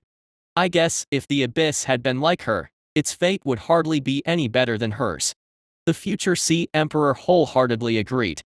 Although it was a bargain and he had reaped benefits from it, he was still reluctant to search for a few giants in such a place. However, unlike the others, Poseidon's reluctance stemmed more from the idea that everyone looks down on them, so I should too. As for his personal opinion, he didn't find the giants particularly unsightly. His perception of beauty was always wide-ranging, even Zeus had to concede to him in the quest to discover beauty. Regardless, we have to go in. Zeus, sense where those creatures are. Unwilling to linger, The unique laws of this place made Poseidon uncomfortable, so he turned to his brother and urged him. "Alright, I'll do my best." Nodding, Zeus also had no wish to remain here any longer. He then channeled that unique authority within him and began to delicately sense the surroundings. Speaking of which, Zeus's ability to rescue the giants trapped in the abyss was thanks to guidance from Heavenly Father Uranus. Although his deity still hung in the sky without any sign of awakening, the curse he had left was still in place. As the first divine king recognized by the world, his curse that Cronus would be overthrown by his children could, in a sense, be seen as a recognition of Cronus's offspring. The heir to the throne recognized by the first divine king. If it wasn't for the fact that Uranus was no longer the divine king when he issued the curse, Zeus might have directly obtained a powerful divine authority. But now, this power was reduced to a mere precursor. It could guide Zeus to the beings within the abyss and allow him to not be affected by his father's authority, but until Cronus was defeated, it would be of no further use. Found them? Follow me. After a considerable period, Zeus vaguely discerned a direction. He signaled to his elder brothers and then led the way in the disordered void ahead. "Then let's go." Exchanging a glance with Hades, the future Sea Emperor also stepped forward. No matter how unwilling he was in his heart, since they had taken the golden apple from Mother Earth, they had no choice but to proceed. The things of Gaia could not be taken without consequence, and at least the three of them did not possess the ability to do so. Chapter 113, Chapter 90 Symbols. With one step, the world dramatically transformed. Just a moment ago, they were in the underworld, shrouded by the laws of the living world, but the next moment Zeus and his brothers had come to a dark and sullen world. The divine power within them released automatically, resisting the erosion of the surrounding environment. Even the three deities noticed that their connection with the divine authority was diminishing bit by bit. Although the abyss was still far from contending with the living world, it could already interfere to some extent with the connection between godhood and the corresponding laws. Although the process was slow, should they linger in the abyss for too long, the symbols associated with their deity might become violently uncontrollable. No wonder the abyss is so useful, yet few deities are imprisoned here. Unless there is another true god with intersecting divinity to stabilize it, an uprising of laws is no joking matter. After experiencing the environment here, Zeus felt relieved. On the periphery of the abyss, the isolation from divine authority was very slow. By his estimate, it would not cause any serious consequences for hundreds of years. And the concern of getting lost before was easy to resolve, for that trace of divine authority on him could not only point out the location of the seal but could also guide them back to the living world. This way. Guided by that trace of divine authority, the three deities walked in this distorted world. 1 second forward, the next they might have to go back. If not for the response from the authority, Zeus would have even thought they were moving in circles. Moreover, the dark environment around them remained unchanged, and even after a long time, he couldn't directly observe any signs of their movement. What is this? Suddenly, spotting a bizarre symbol floating over from the distant void, Poseidon couldn't help but inquire. This was the first thing they saw in the abyss. Although they couldn't recognize it, there was no doubt it was a form of text, akin to a primordial script endowed with power. Poseidon could vaguely sense a force within it. But the problem is this: text, being born from a world dominated by order, is normal, but how could there be text in a chaotic and unordered abyss? Even if there were, for whom would it be written? Don't worry about that now, Poseidon, perhaps it is a reflection from the living world. After all, the abyss is also a part of chaos world, and even if it exists outside the living world, it inevitably intersects with it. It's not strange for something similar to appear. With a slight frown, Zeus did not know what this was, nor was he interested. Finding the destination quickly and completing the task given by Mother Earth were the pressing matters. Moreover, although this journey was troublesome, it might not be without other gains. From Metis, Zeus had learned that the giants mothered by Gaia were of two kinds. One kind was named Hecate. They possessed immense strength but were a bit lacking in intelligence. They had inherited the aspect of the earth and strength, and aside from Atlas, the true god of strength, few deities could compete with them in this arena. If he could rally them to his cause, they would undoubtedly be powerful allies. And the other kind was named Cyclops. They were one-eyed giants and, compared to their monstrous brothers, resembled the deities more and possessed a similar wisdom. From Gaia, they inherited abilities related to divine artifacts. Divine artifacts, another means to quickly enhance one's power. Although the truly powerful artifacts required stricter materials, Zeus was already prepared. His godhood itself offered the best material for smithing divine artifacts. Even if it would diminish the power of his godhood as long as he held the artifact, his combat force would rise. He would not, like the god of sun from the legends, craft an artifact meant to serve others. If it were to be, it would be one that only he could use, a weapon to help him destroy all his foes. Passing by the minor disturbance, the three deities walked in silence. They did not know how long they had been walking. It could have been a minute, an hour, or perhaps even a day, a month. At a certain moment, the disordered scenery in front of them became orderly. Zeus's eyes brightened at this. It was the power of the primordial divine king. His unfathomable divine authority had anchored the laws around this prison, making its attributes closer to those of the living world. Who goes there? A heavy and grand voice came through, somewhat dry from a lack of interaction with life for a long time. Seeing this, Zeus quickly replied loudly. I am Zeus, son of Cronus, master of all thunders in the world. I have been invited by Mother Earth Gaia to release you from the abyss. As the voice carried through, soon accompanied by the sound of approaching tremors, Zeus and his brothers saw those legendary giants. Although he was well prepared, Zeus couldn't help but frown. The Cyclops were tolerable, but the latter three were a challenge to his aesthetic. 50 heads, 100 hands, but that wasn't the main point. You must realize that even the most beautiful lady, when magnified tenfold, would hardly seem the same. Goddesses in mythology may not have such troubles, but these hecatonkers did not have divine power to maintain their cleanliness and order. A twitch in the corner of his eye, yet Zeus still managed a smile. He magnified his own divine body and then met the giants eye to eye. Come with me, I can take you out of here, and you will be free from now on. After exchanging glances, unlike the hecatonkers lacking in wisdom, the Cyclops were more aware of the preciousness of freedom.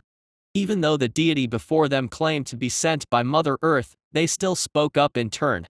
My name is Thunder. My name is Dien. My name is Plea. We appreciate your kind act, and even though we are at the behest of the Mother Goddess, should we be able to leave this place, we will surely provide you with the corresponding reward. Ha ha ha, good. Zeus hadn't expected a commitment before he even asked, but the gruesome creatures before him suddenly seemed friendly in his eyes. He laughed heartily, welcoming his new friends. That's excellent, my friends. If possible, I indeed need a little favor from you. I need a divine artifact. He turned his head towards his two brothers. I think they need one too. Of course, but we will also need materials of sufficient quality. The Cyclops responded in unison. Certainly, let's use my godhood. Please hide the aspect of life and amplify the aspect of destruction. I want it to become my most reliable arm. Zeus, having already prepared his response, then turned to his elder brothers. What about you, my brothers? What kind of divine artifacts do you need? Not expecting an extra gain from this venture, Hades and Poseidon couldn't help but feel pleasantly surprised. But the prospect of creating divine artifacts from their own godhood made them hesitate. I'll use my tsunami godhood as the material. Hesitating for a moment, Poseidon made his decision first, erase the gentle part, and amplify the domain related to the sea, so that one day, it will become a treasure that rules over the oceans. Zeus cast a deep glance at Poseidon before turning his gaze to his elder brother. As expected, Hades' choice was quite ordinary, as if it were made on a whim. My requirements for the divine artifact are not high. Take the part of my godhood that's influenced by the two ancient gods of the night and craft an artifact that can conceal one's whereabouts. No problem. We will not disappoint you. The three deities' requests seemed to represent their different aspirations. However, the Cyclops didn't care about this. They readily agreed to forge divine artifacts for the three brothers as long as they could escape the abyss. Good, let's hurry and leave this place. Although Zeus was somewhat concerned about Poseidon's choice, he kept it to himself. The sea was the most complex realm of power, and if someone could cause trouble for his foster father, it might not be a bad thing.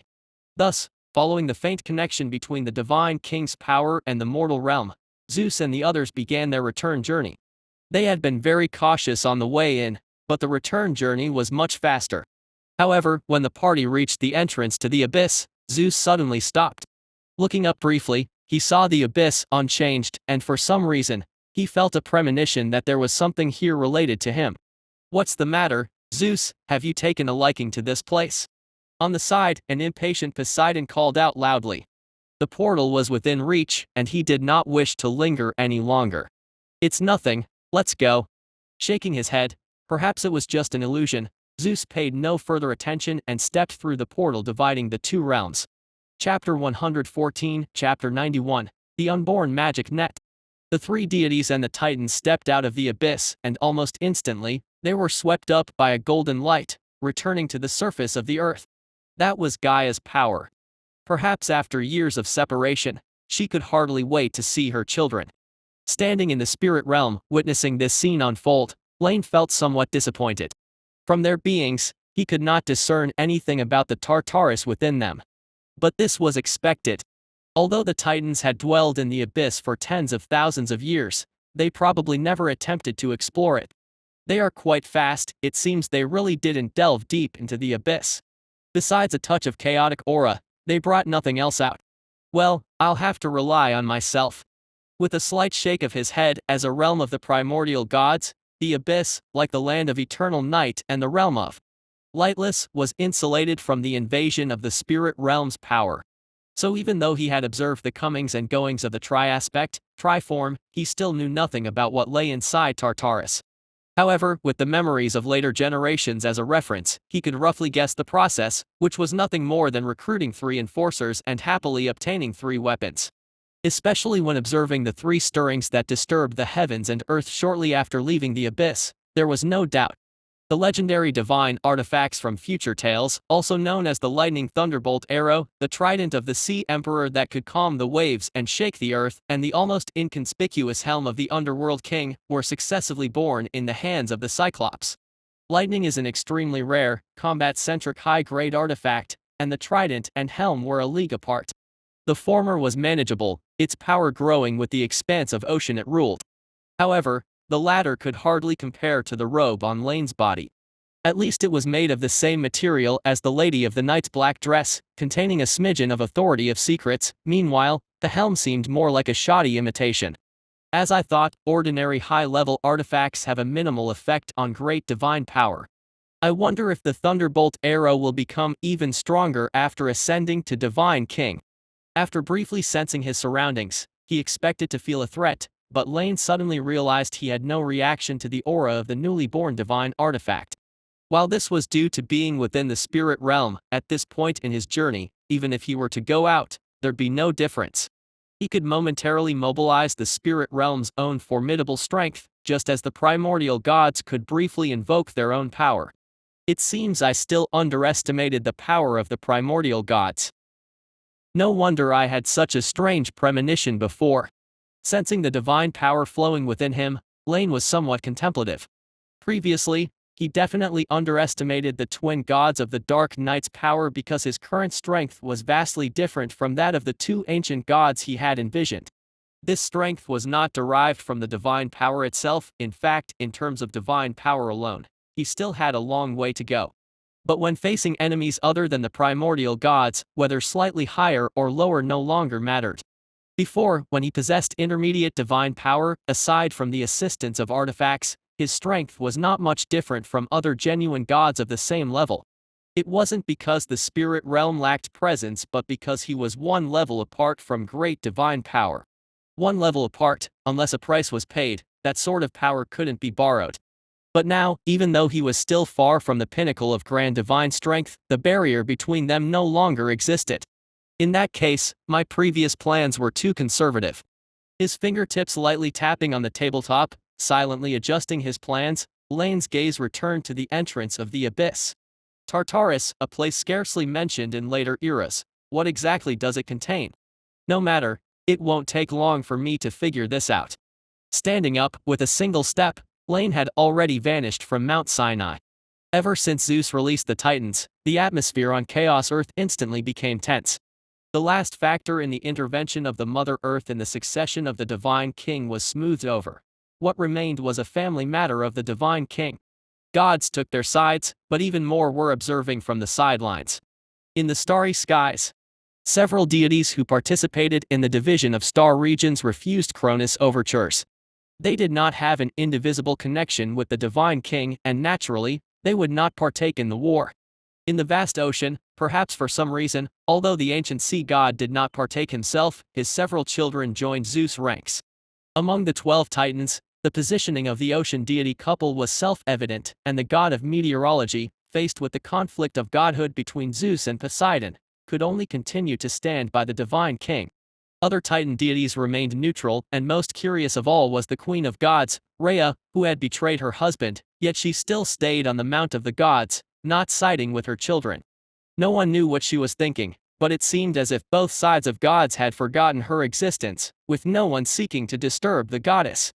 In such an atmosphere, perhaps feeling his power had grown, Zeus led his siblings to the peak shaped by the ancient mountain god, a mountain he named Olympus. At the summit, he faced his father across the void, his aura growing ever more somber. However, the war was a father-son conflict amongst the divine kings and of the earth, but it was not of the sea, nor did it belong to Hecate, who had also participated behind the scenes in this changing of the divine king. She moved about the seas as if the war had not affected her in the slightest. More than a decade ago, Selene was summoned back to the moon by her mother goddess, leaving Hecate to continue her journey on the seas alone. In the past, she had measured the earth, explored the underworld, and had even been invited to the stars by the moon goddess. The sea was the first place she came to and would be the last. Now, she had a profound understanding of the elemental distribution of this world. Her spiritual body shone with the luster of 7 lunar phases. Inside her body, a small experimental magic net had also taken shape. It was a silver net. 9 layers at the front, 3 at the back, 12 layers in total, each distinctly partitioned. The 9th layer demarcated the boundary between the mortal and the transcendent, through which elements and magic power were transmitted. Although in essence a net, from the outside it looked like a bunch of silver flames. It took root in the present world and connected to the spirit realm, becoming a bridge between the two. Soon, when the magic net is fully formed, all elements of the world will be bound by it, and mundane objects will more easily connect with the power of elements. Godhood, will I soon have this thing too? A smile appeared on her face but soon disappeared as Hecate took out the tome of all spells and prodded it.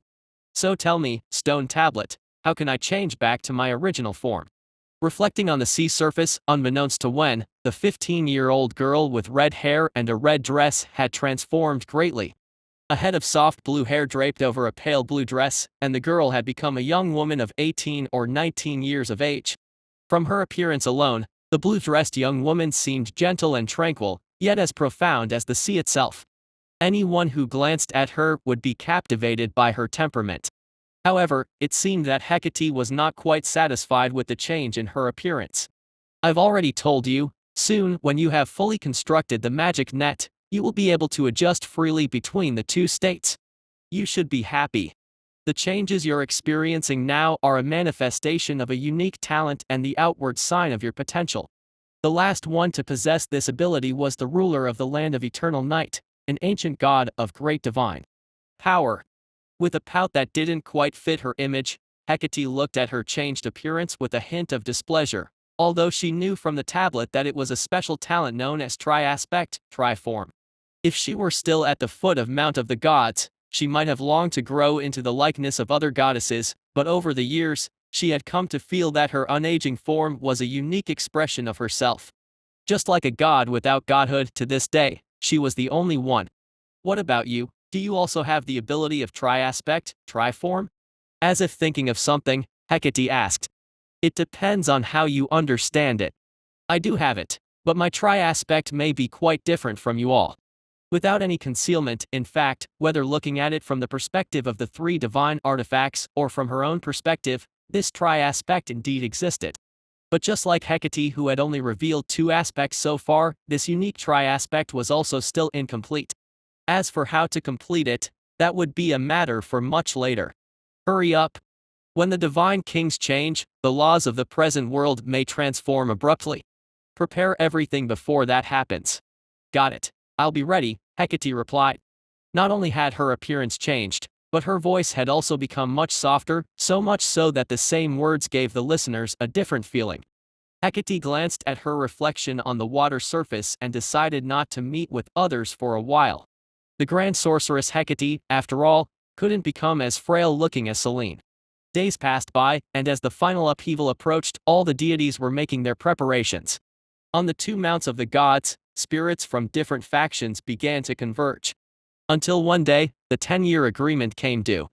Thus, between Olympus and Mount Otherworld, the war of the deities began, and flames of war ignited across the land.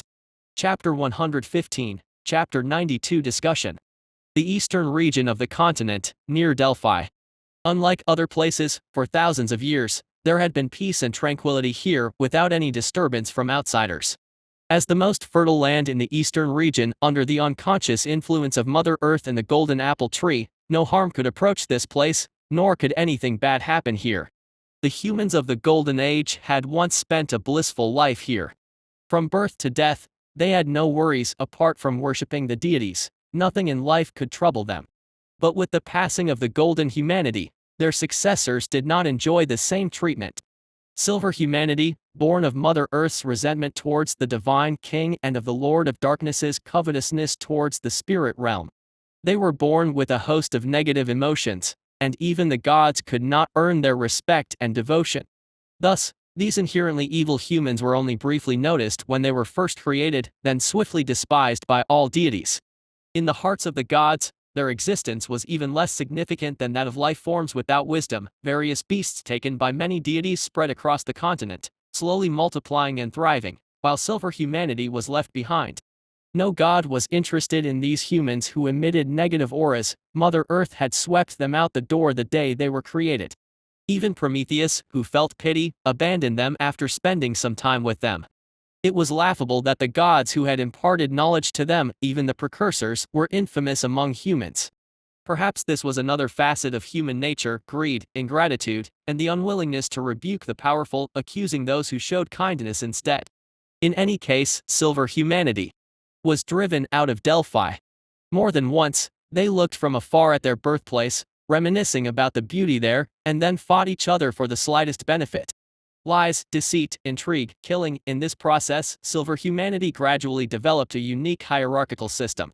The higher-ups had absolute dominion over their subordinates, yet insurrections were all too common. However, as the war between gods erupted, even for the sake of survival, humans were forced to set aside their struggles. They cooperated, reducing the time individuals spent outside and praying for no calamity to befall from the sky. Of course, the strife did not subside, it merely took on another form. These damned deities. Thousands of miles away from Delphi, at the foot of a mountain, Asmode watched in terror as streaks of light crossed the sky. Over the years, the gods had clashed on the earth. At first, they showed restraint, but in recent years, even the vicinity of Mother Earth's abode gradually became a battleground. They dared not step into the Great Plains but had no scruples about fighting fiercely in the surrounding areas.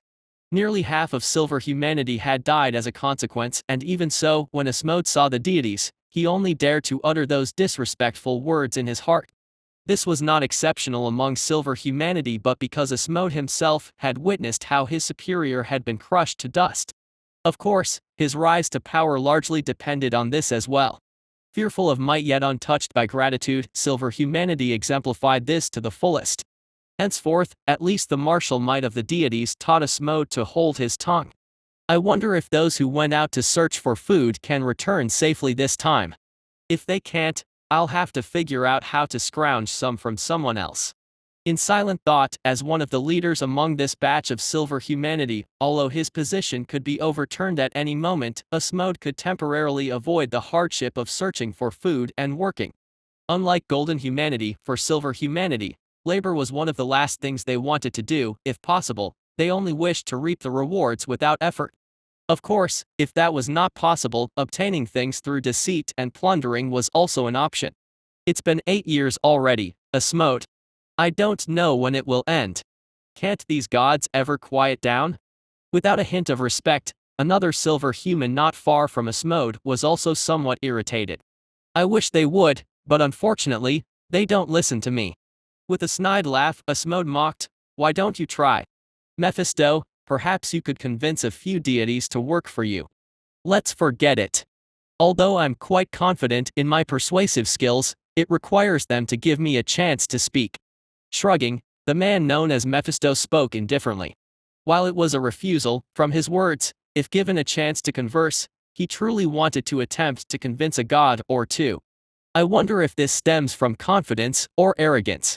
Or perhaps, success is confidence, failure is arrogance. Speaking of which, even though I don't know what these gods are called, or where they come from, they seem to be divided into two factions. At first, the gods near the west had the advantage. But now, it seems those from the east have the upper hand. Maybe once one side completely wins, we will no longer need to worry about calamities from the heavens. Gazing in the direction where the radiance had vanished, Mephisto speculated. Sometimes, he could even overhear the conversations between the deities. From their words, he learned that both sides were battling for the position of divine king. One faction was the original divine king, while the other was known as Olympus. Perhaps, but it could also be a worse outcome. Unlike Mephisto, Asmode viewed this with a pessimistic attitude. Maybe once one side wins, they will turn their attention to us and simply kill us outright, considering we don't meet their standards at all. Damn it, I also wish to at least appear as a devout believer, but for some reason, I just can't manage to do so. Annoyed, Asmode felt that something in his spirit was always affecting him. Evil doesn't equate to stupidity, he knew to remain humble before the powerful. Unfortunately, under the influence of this unknown force, he found it difficult to control his emotions. I gave up on trying long ago. Created by the gods, yet cast aside. I guess, we must have some other purpose, different from golden humanity. Shaking his head, Mephisto understood the other's sentiment. He too knew the feeling of being influenced by such emotions, but he believed it probably stemmed from the influence of the deities. Once, Prometheus had told them the story of golden humanity. The deities had hoped it would make silver humanity reconsider, but Mephisto discerned another meaning. Human nature can be shaped. If golden humanity had been molded, then there was no reason they hadn't been as well. Furthermore, if the gods possessed the power to shape personalities, but they, silver humanity, were still as they are, then there must be some reason for it. Being valuable means not being easily killed. This was the conclusion Mephisto had deduced while backstabbing superiors on his way up. So for the moment, he was not concerned about humans being slaughtered by the deities. At the very least, he could discover the purpose for which he had been created, and then see if there was any chance for rebellion. Clang. A clear chime instantly interrupted their conversation. Without communicating, almost instinctively, the two leaders among silver humanity dropped to the ground. The next moment, the earth began to shake. A wave of force came from a distance, sweeping through half of the camp and then slamming into a nearby mountain, causing a rain of stones and dust to fall. Fortunately, the mountain didn't collapse. Cough cough. Amidst the dust, Asmode coughed twice, then quickly stifled it. He rolled on the spot, pressing his hand to his waist. The next moment, where he had just been standing, a stone knife was embedded in the ground. Quick reflexes. Mephisto casually praised as if nothing had happened. He walked forward, picked up the stone knife, and looked towards the disordered camp. Cough cough, of course, otherwise I wouldn't have survived until today. Coughing lightly again, Asmode got up from the ground, also acting as if nothing had happened. Maybe the earth is not suitable for us, maybe silver humanity simply cannot coexist with the life forms above the ground. No need to coexist. Shaking his head, Mephisto spread his arms as if embracing the world. How wonderful, such a beautiful world. Why would one want to share it with others? Let us all die, or let them all obey us, that would be enough, wouldn't it? Chapter 116, Chapter 93, Troops Approach. Another 3 months of confrontation. One-on-one, no one was his match. But when they joined forces, he started to feel overwhelmed. Besides, the real pressure on him was never just about sheer strength. When Cronus returned to Mount Otherworld and looked at the empty Great Hall, his body was still strong, but his spirit was utterly fatigued. Brothers, wife, offspring, they all stood against him. From the day he seized the throne, there hadn't been anyone truly by his side. He once believed Rhea would be, but reality had woken him. However, the divine king did nothing to his queen of gods, he simply let her stay alone in the sleeping chambers behind Mount of the Gods, no longer meeting with her. Somewhat bewildered, for the sake of the divine king's throne, he lost so much, but in the end, it seemed the power of the throne was still slipping away from him. Will I win? Muttering quietly to himself, Cronus couldn't get an answer. But actually, he had answered that question for himself thousands of years ago. If he truly believed he could succeed, he wouldn't have so urgently conquered the cosmos, nor would he have swallowed his own progeny. The more he did, the more it proved the panic in his heart. In the end, all he did was telling him, "You are just wasting your efforts." Whether it was the divine king's power or his own godhood, how could one possibly fight against him with the power granted in this world? The previous struggles had been nothing but self-deception. "Your Majesty, did you call me?" A powerful call awoke Cronus from his reverie. He turned his head. It was the second-generation Titan deity he valued most, Atlas, the god of strength. His father had retired under the protection of Mother Earth, his older brother had defected to the Olympian gods, but he, Atlas, still remained by his side. "Atlas," rallying his spirit, the divine king behaved as usual. "You have indeed worked hard. Those 100-handed monsters have been troublesome for you, haven't they?" "Easily handled, Your Majesty, they are no match for me." The god of strength bowed slightly. Although the actual fight was tough, he was never one to shy away from hardship. "After all, they are numerous and strong, you've done well to hold them off."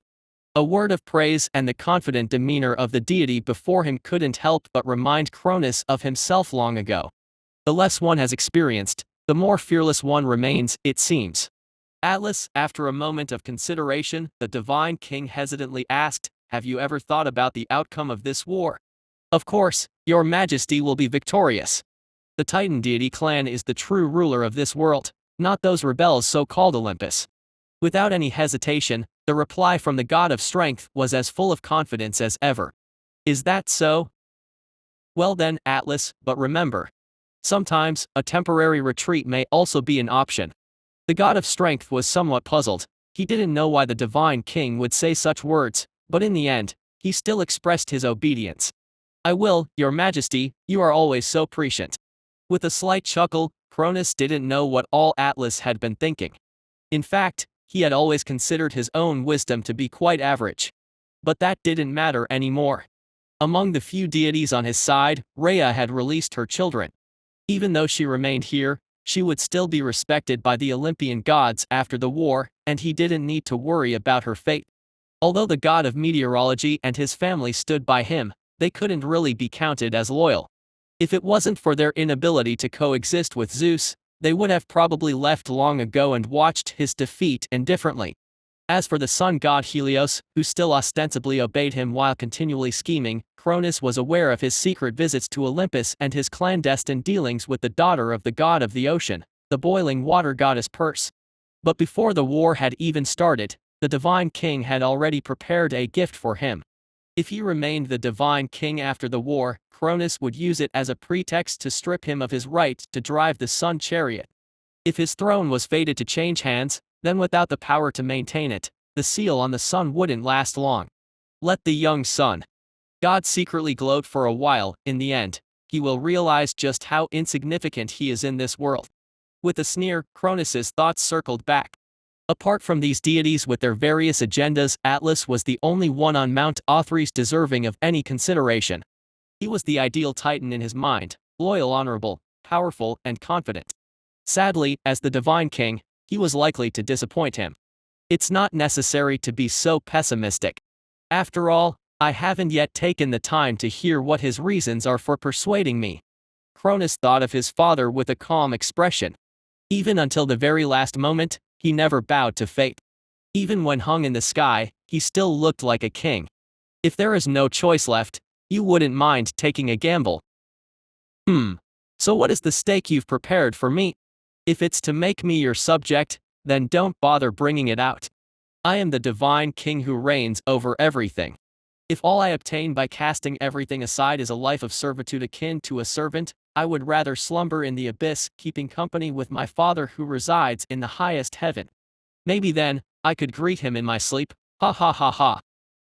Suddenly laughing, although the previous confrontation had just ended, Cronus suddenly felt the urge to engage again. Rising to his full height, since he desired it, he acted on it. Cronus released his chi, spanning half the earth, colliding remotely towards Mount Olympus with the destructive thunder and lightning. Once more. Watching the opposing deity forced into battle, Cronus rose to his full height and flew into the heavens. The earth could hardly sustain the clash of so many powerful true gods. It was near the stars that they found their actual battlefield. Time passed, year after year, until in the 10th year, the decline of the divine king could no longer be contained. As his eldest daughter Hestia began to escape the influence of the time god's power with the strength of the golden apple, she quickly became an indispensable member of the battlefield. Mother Earth's divine fruit, accumulated over tens of thousands of years, was depleted in an instant, crafting 4 deities who rapidly reached their peak. With Hestia's guardianship, Cronus could no longer suppress his children and brothers. And so, on this day, the Olympian gods surrounded Mount of the Gods. On this day, they would achieve their final victory. Chapter 117, Chapter 94, Are you satisfied? In front of Mount Otherworld, the gods all gathered together. But this time was different from the past. They were neither invited nor came voluntarily to offer congratulations. They were here to overthrow the master of this place. The intertwining powers of numerous deities formed an invisible oppression, casting a silence over the entire Mount of the Gods. At this moment, there were no non-divine beings here. Just 20 years, it's just a fleeting moment. Thesis, I don't know why, but I'm feeling a bit of regret. Standing to the side and a little behind Oceanus, the god of the ocean, looked at Zeus standing in front. He didn't know what to feel. 100 years ago, the latter was just a weak newborn infant, and with a mere wave of his hand, he could have changed his destiny. 20 years ago, he had nothing and could only risk sneaking into the Mount of the Gods to save his few brothers. But now, his power had grown so strong that it made Oceanus slightly wary. If this continued, even if they overthrew Cronus, Zeus could become a threat to himself. Perhaps even a greater threat than his own father. But this is the end, Oceanus. The power of a deity is like that. External objects like the golden apple can help us reach our peak faster, but they cannot increase it by even a slightest bit. The primordial water goddess could also feel the power emanating from the deity in front, but she had a different opinion. Perhaps he could obtain the divine authority, but his may not be comparable to his father's. With each succession by force, the power of the divine king diminishes, and at this level, he poses no threat to us. Nodding, Oceanus thought of the other as somewhat his son-in-law and thus felt more at ease. Uranus lost his kinghood and could pin down his own children to beat them. Cronus, with the kinghood in hand, is being attacked by all the gods. By the time of Zeus, one would think he would be a bit more subdued. Unless he could possess power beyond godhood and divine authority, which is impossible. So far, Oceanus had only seen similar signs in the Lord of the Spirit realm, and the power he showed wasn't that strong. Intermediate divine power, or perhaps now it's powerful divine power. If it weren't for those enviable and powerful divine artifacts, his power would be just so-so. What do you think? What is Cronus thinking right now? Having put his worries aside, Oceanus's mood relaxed. Without asking, you would know that his brother is probably sitting on his throne, tormented by regret and fear. Otherwise, he wouldn't have allowed the gods to corner him without showing his face until now. Be vigilant. After all, he is the divine king. And then there's the underworld. Have you sent someone to watch over it? From worry to complacency, the primordial water goddess felt somewhat helpless as she looked at her husband. In front of her, Oceanus was always this way. Of course, our aloof daughter, Styx of the Styx River, has also somewhat taken Zeus's side. Let her take care of that place. But I think even if something happens, she'd probably just be a spectator. In comparison, the 2 primordial gods who returned without success last time might pay more attention. It's good that you remember. Theseus also felt somewhat helpless about his eldest daughter. Since her birth, she had lived in the underworld, and her only time away was not long ago when Zeus was establishing the Olympian pantheon. She chose an appropriate opportunity as the first deity to join voluntarily. She asked Zeus to become the guardian of oaths. Faced with this request, the young deity agreed decisively. As a king, possessing such a status makes it easier for others to believe in his words. Moreover, with this power, the promises he made henceforth held some binding force. Zeus had no reason to refuse a win-win situation like this. As for having to be careful with his own words and actions from now on, Zeus wasn't too concerned about it.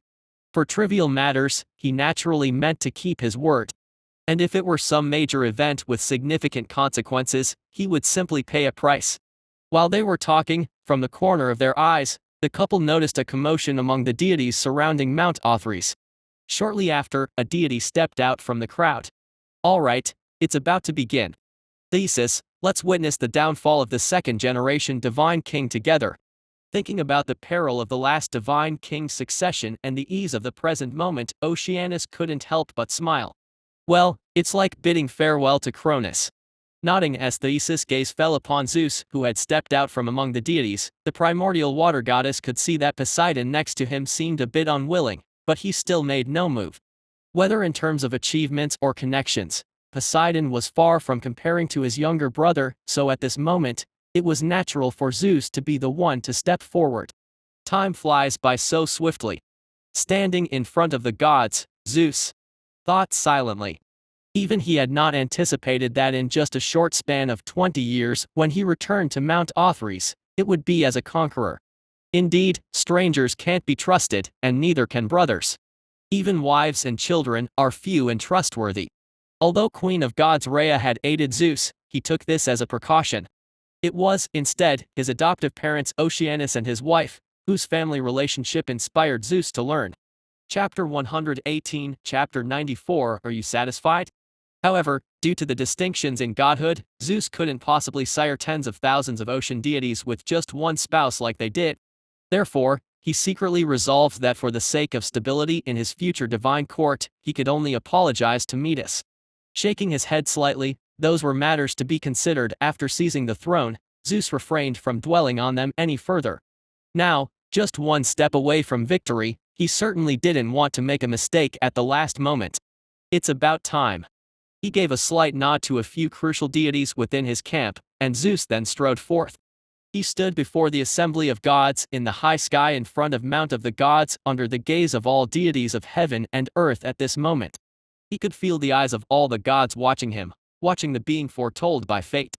This sensation of altering the world with every word and deed intoxicated Zeus profoundly. Although not all those who gazed upon him were convinced of his right to rule, that no longer mattered. Today, he would end the reign of the monarch of the previous era right here. The next era will be mine, and I will do better, he thought to himself as Zeus smiled. Composing his expression, he looked at the tightly shut doors of the divine palace and delivered the judgment he had long prepared. Cronus, my father, I address you this way for the last time. With growing intensity, Zeus's words carried great force. He was already anticipating the look on his father god's face. You have been faithless to your mother goddess, unrighteous to your own brothers, and heartless to your offspring. Cronus, ultimately, all things have responded to this, and they have sent me here to end your brutal reign. Stand forth like a king and not a coward. I shall render unto you a just verdict as the sovereign of the Olympian godly order. Zeus's voice echoed between the sky and the earth. He noticed a tiny figure at the foot of the mount seeming to look up in this direction. Since earthly matters were insufficient to capture his interest, he withdrew his gaze and focused on the divine palace before him. As time ticked by, no one responded to him. Gradually, a low murmuring began among the gods, and Zeus grew impatient. Just as he could barely hold back from taking action, the great doors finally opened. Creak. A godly palace should not have produced such a sound, but indeed, it happened. The tall bronze doors swung slowly open, and a figure was faintly visible, retracting the hands that had pushed the gates. His spirits lifted. Zeus felt the impatience in his heart dissipate completely. As long as the outcome was as he envisioned, he didn't mind the wait. He looked ahead expectantly, as did the rest of the gods, all curious about what expression would be on the face of the once haughty and domineering second-generation divine king. Despair, regret, or madness. In any case, it was unlikely to be abject submission. That was not the Cronus they knew. In the past, he had imposed so much pressure on them. Now, they could derive as much pleasure from his predicament. Thus, under the scrutiny of the gods, the figure took steps forward, emerging from the palace. Step, step. Initially obscured by shadows, but soon, the figure was exposed to the eye of all gods. The familiar silhouette appeared under the sunlight, but unexpectedly, Though it was unclear why he was alone, Cronus did not show any hint of panic. He just stood there at the summit of Mount of the Gods, below the assembly of gods. Looking down from the sky at his father, for a moment, Zeus felt as though he was the one standing beneath. Narrowing his eyes slightly, he wasn't sure why, but his instincts told him that something was off with the deity before him. You finally come forth, Cronus. Are you ready to face my judgment? Zeus felt uneasy but couldn't pinpoint what was wrong, so he resorted to masking it with voice and power. Clenching the divine artifact in his hand, the sacred item filled with thunder and destruction powers, the surging energy, however, failed to soothe the inexplicable unrest. He looked towards the divine king, hoping to see fear, anxiety, panic, or rage in his adversary, as this would give Zeus the sensation of impending victory. But there was none. Atop Mount of the Gods, the slender figure didn't even afford Zeus the courtesy of a fleeting glance. He stood there as if the master of all, surveying the gods far and wide. Or perhaps, he was indeed the master of this world. Some gods met his gaze, others averted theirs, and some even wore a mocking smile, but Cronus appeared utterly unfazed. He seemed relaxed, not like someone on the battlefield but more like strolling in his own backyard, observing plants intended for others' pleasure. And he, the gardener tending to them. Quite the gathering. After a short while, just when Zeus was about to lose his patience, Cronus spoke. His deep, magnetic voice carried out. Not loud, but surprisingly, it reached the ears of every deity present.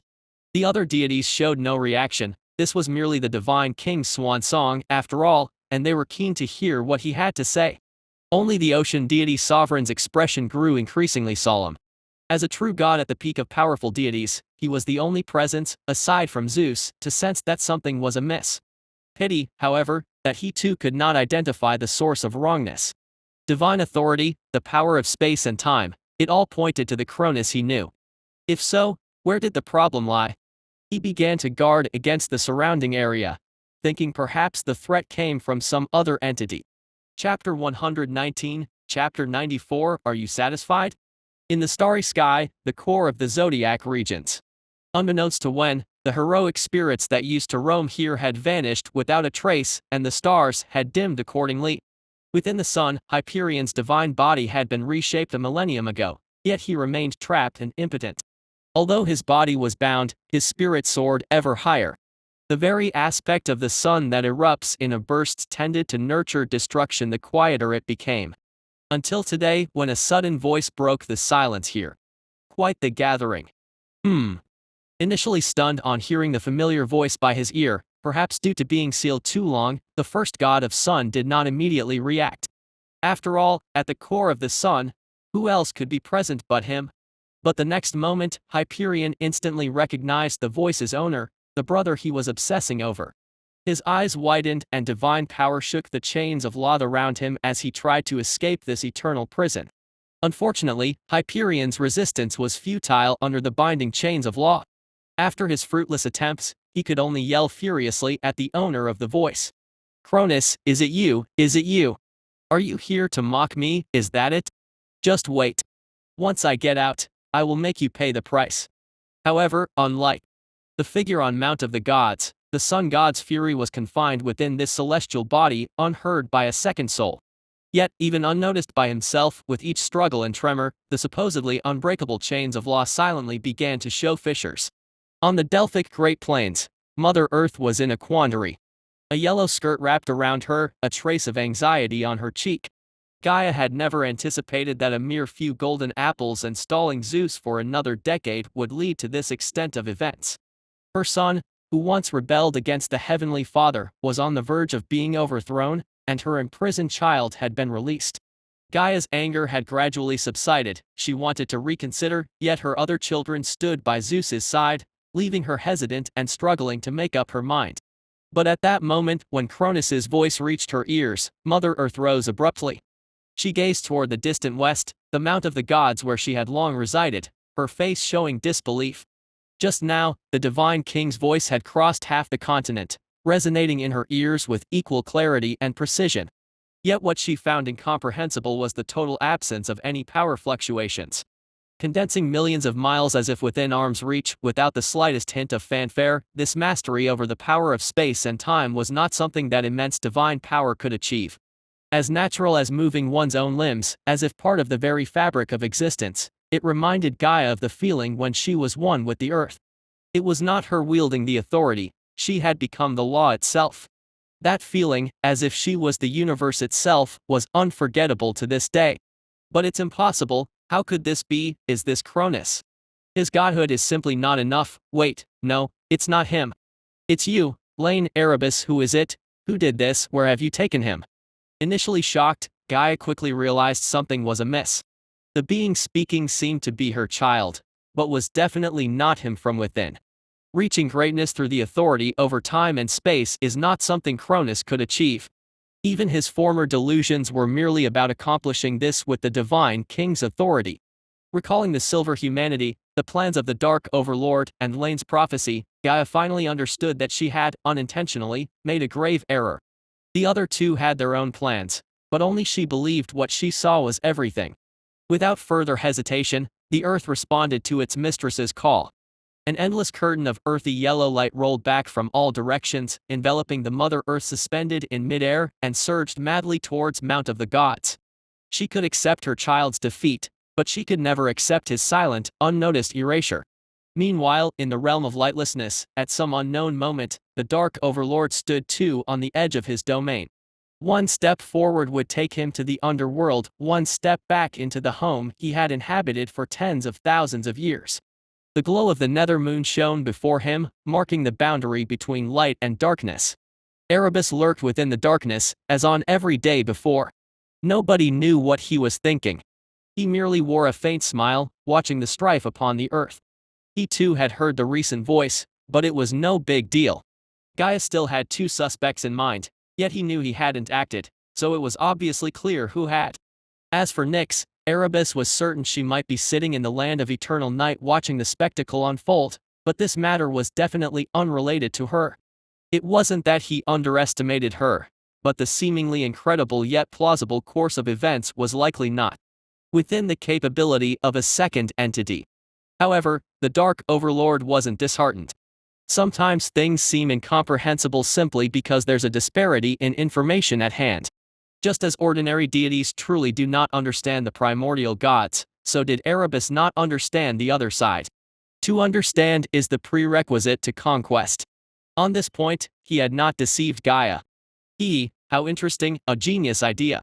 I wonder, what will you make use of this opportunity to do? Chapter 120, Chapter 94. Are you satisfied? Last. Whatever it is, that is your concern. I only want to know the secrets I desire to understand. Without sound, the entire realm of Lightless was ready to cater to its master's wishes at any moment. Erebus wouldn't truly sit idly by, but all these would only commence after his own objectives had been achieved. Sensing the power hidden within the souls of silver humanity, the Dark Overlord had a premonition: he would attain his desire. Understanding the secrets of the world's creation might just happen today. Quite the turnout. With the Divine King's simple statement, an invisible force reverberated unboundedly, shaking the world's fabric. Yet at this moment, in front of Mount Otherworld, no deity realized this. In the vast world today, they could no longer sense changes everywhere as they did in the past. In their eyes, the Divine King had only used a trivial trick to transmit his voice to the deities present by unknown means. And even though the Divine King had aged, such a minor matter was still within his capabilities. Under their various thoughtful gazes, Zeus continued his performance. Of course, Cronus, as you can see, we are all gathered here. In the presence of the gods, Zeus's voice rang out louder. He looked at his father, and powerful forces surged within him. Dark clouds enshrouded the sky, where silver and purple intertwined. Empowered by the divine artifact, the arrows of thunder, they released a divine might enough to make any other than the primordial gods avoid them. Feeling this power, his heart settled, and Zeus continued to speak loudly. We are gathered here precisely because of your mistakes. As the Divine King, as the leader of the gods, your actions have made it intolerable for the children of the world, the personifications of the law. This is why you. Enough. The voice was soft, just two simple words, yet they completely overrode Zeus's lofty speech. He tried to speak again, but for some reason, when he opened his mouth, no sound emerged. His heart sank, and Zeus immediately realized that his premonition had come true. His expression grew stern, and although he did not know how the other had done it, at this moment Cronus was definitely different from when they had clashed before. It wasn't just these methods, there were other details too. If it weren't for his father still wielding the authority of time and space, the power of the divine king also enveloping him, Zeus might have thought this was a different god altogether. But authority does not err, so he could only attribute the change to some psychological shift in his father during this period. Stop with those high-sounding words.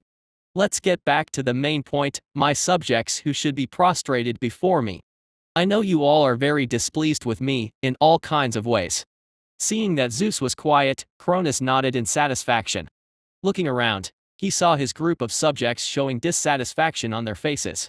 Since Zeus had fallen silent, they had no choice but to listen quietly. Today, after all, they were not the main characters. So in the silence, facing the rebels scattered throughout the sky, the divine king continued. At this point, who's right and who's wrong is no longer important. Since you want to unseat me from the throne with your own hands, then come at me. The divine king should exit in a manner befitting a king, that's true. However, what I want to tell you is if I choose to leave, it's not because of your coercion, but because I wish it.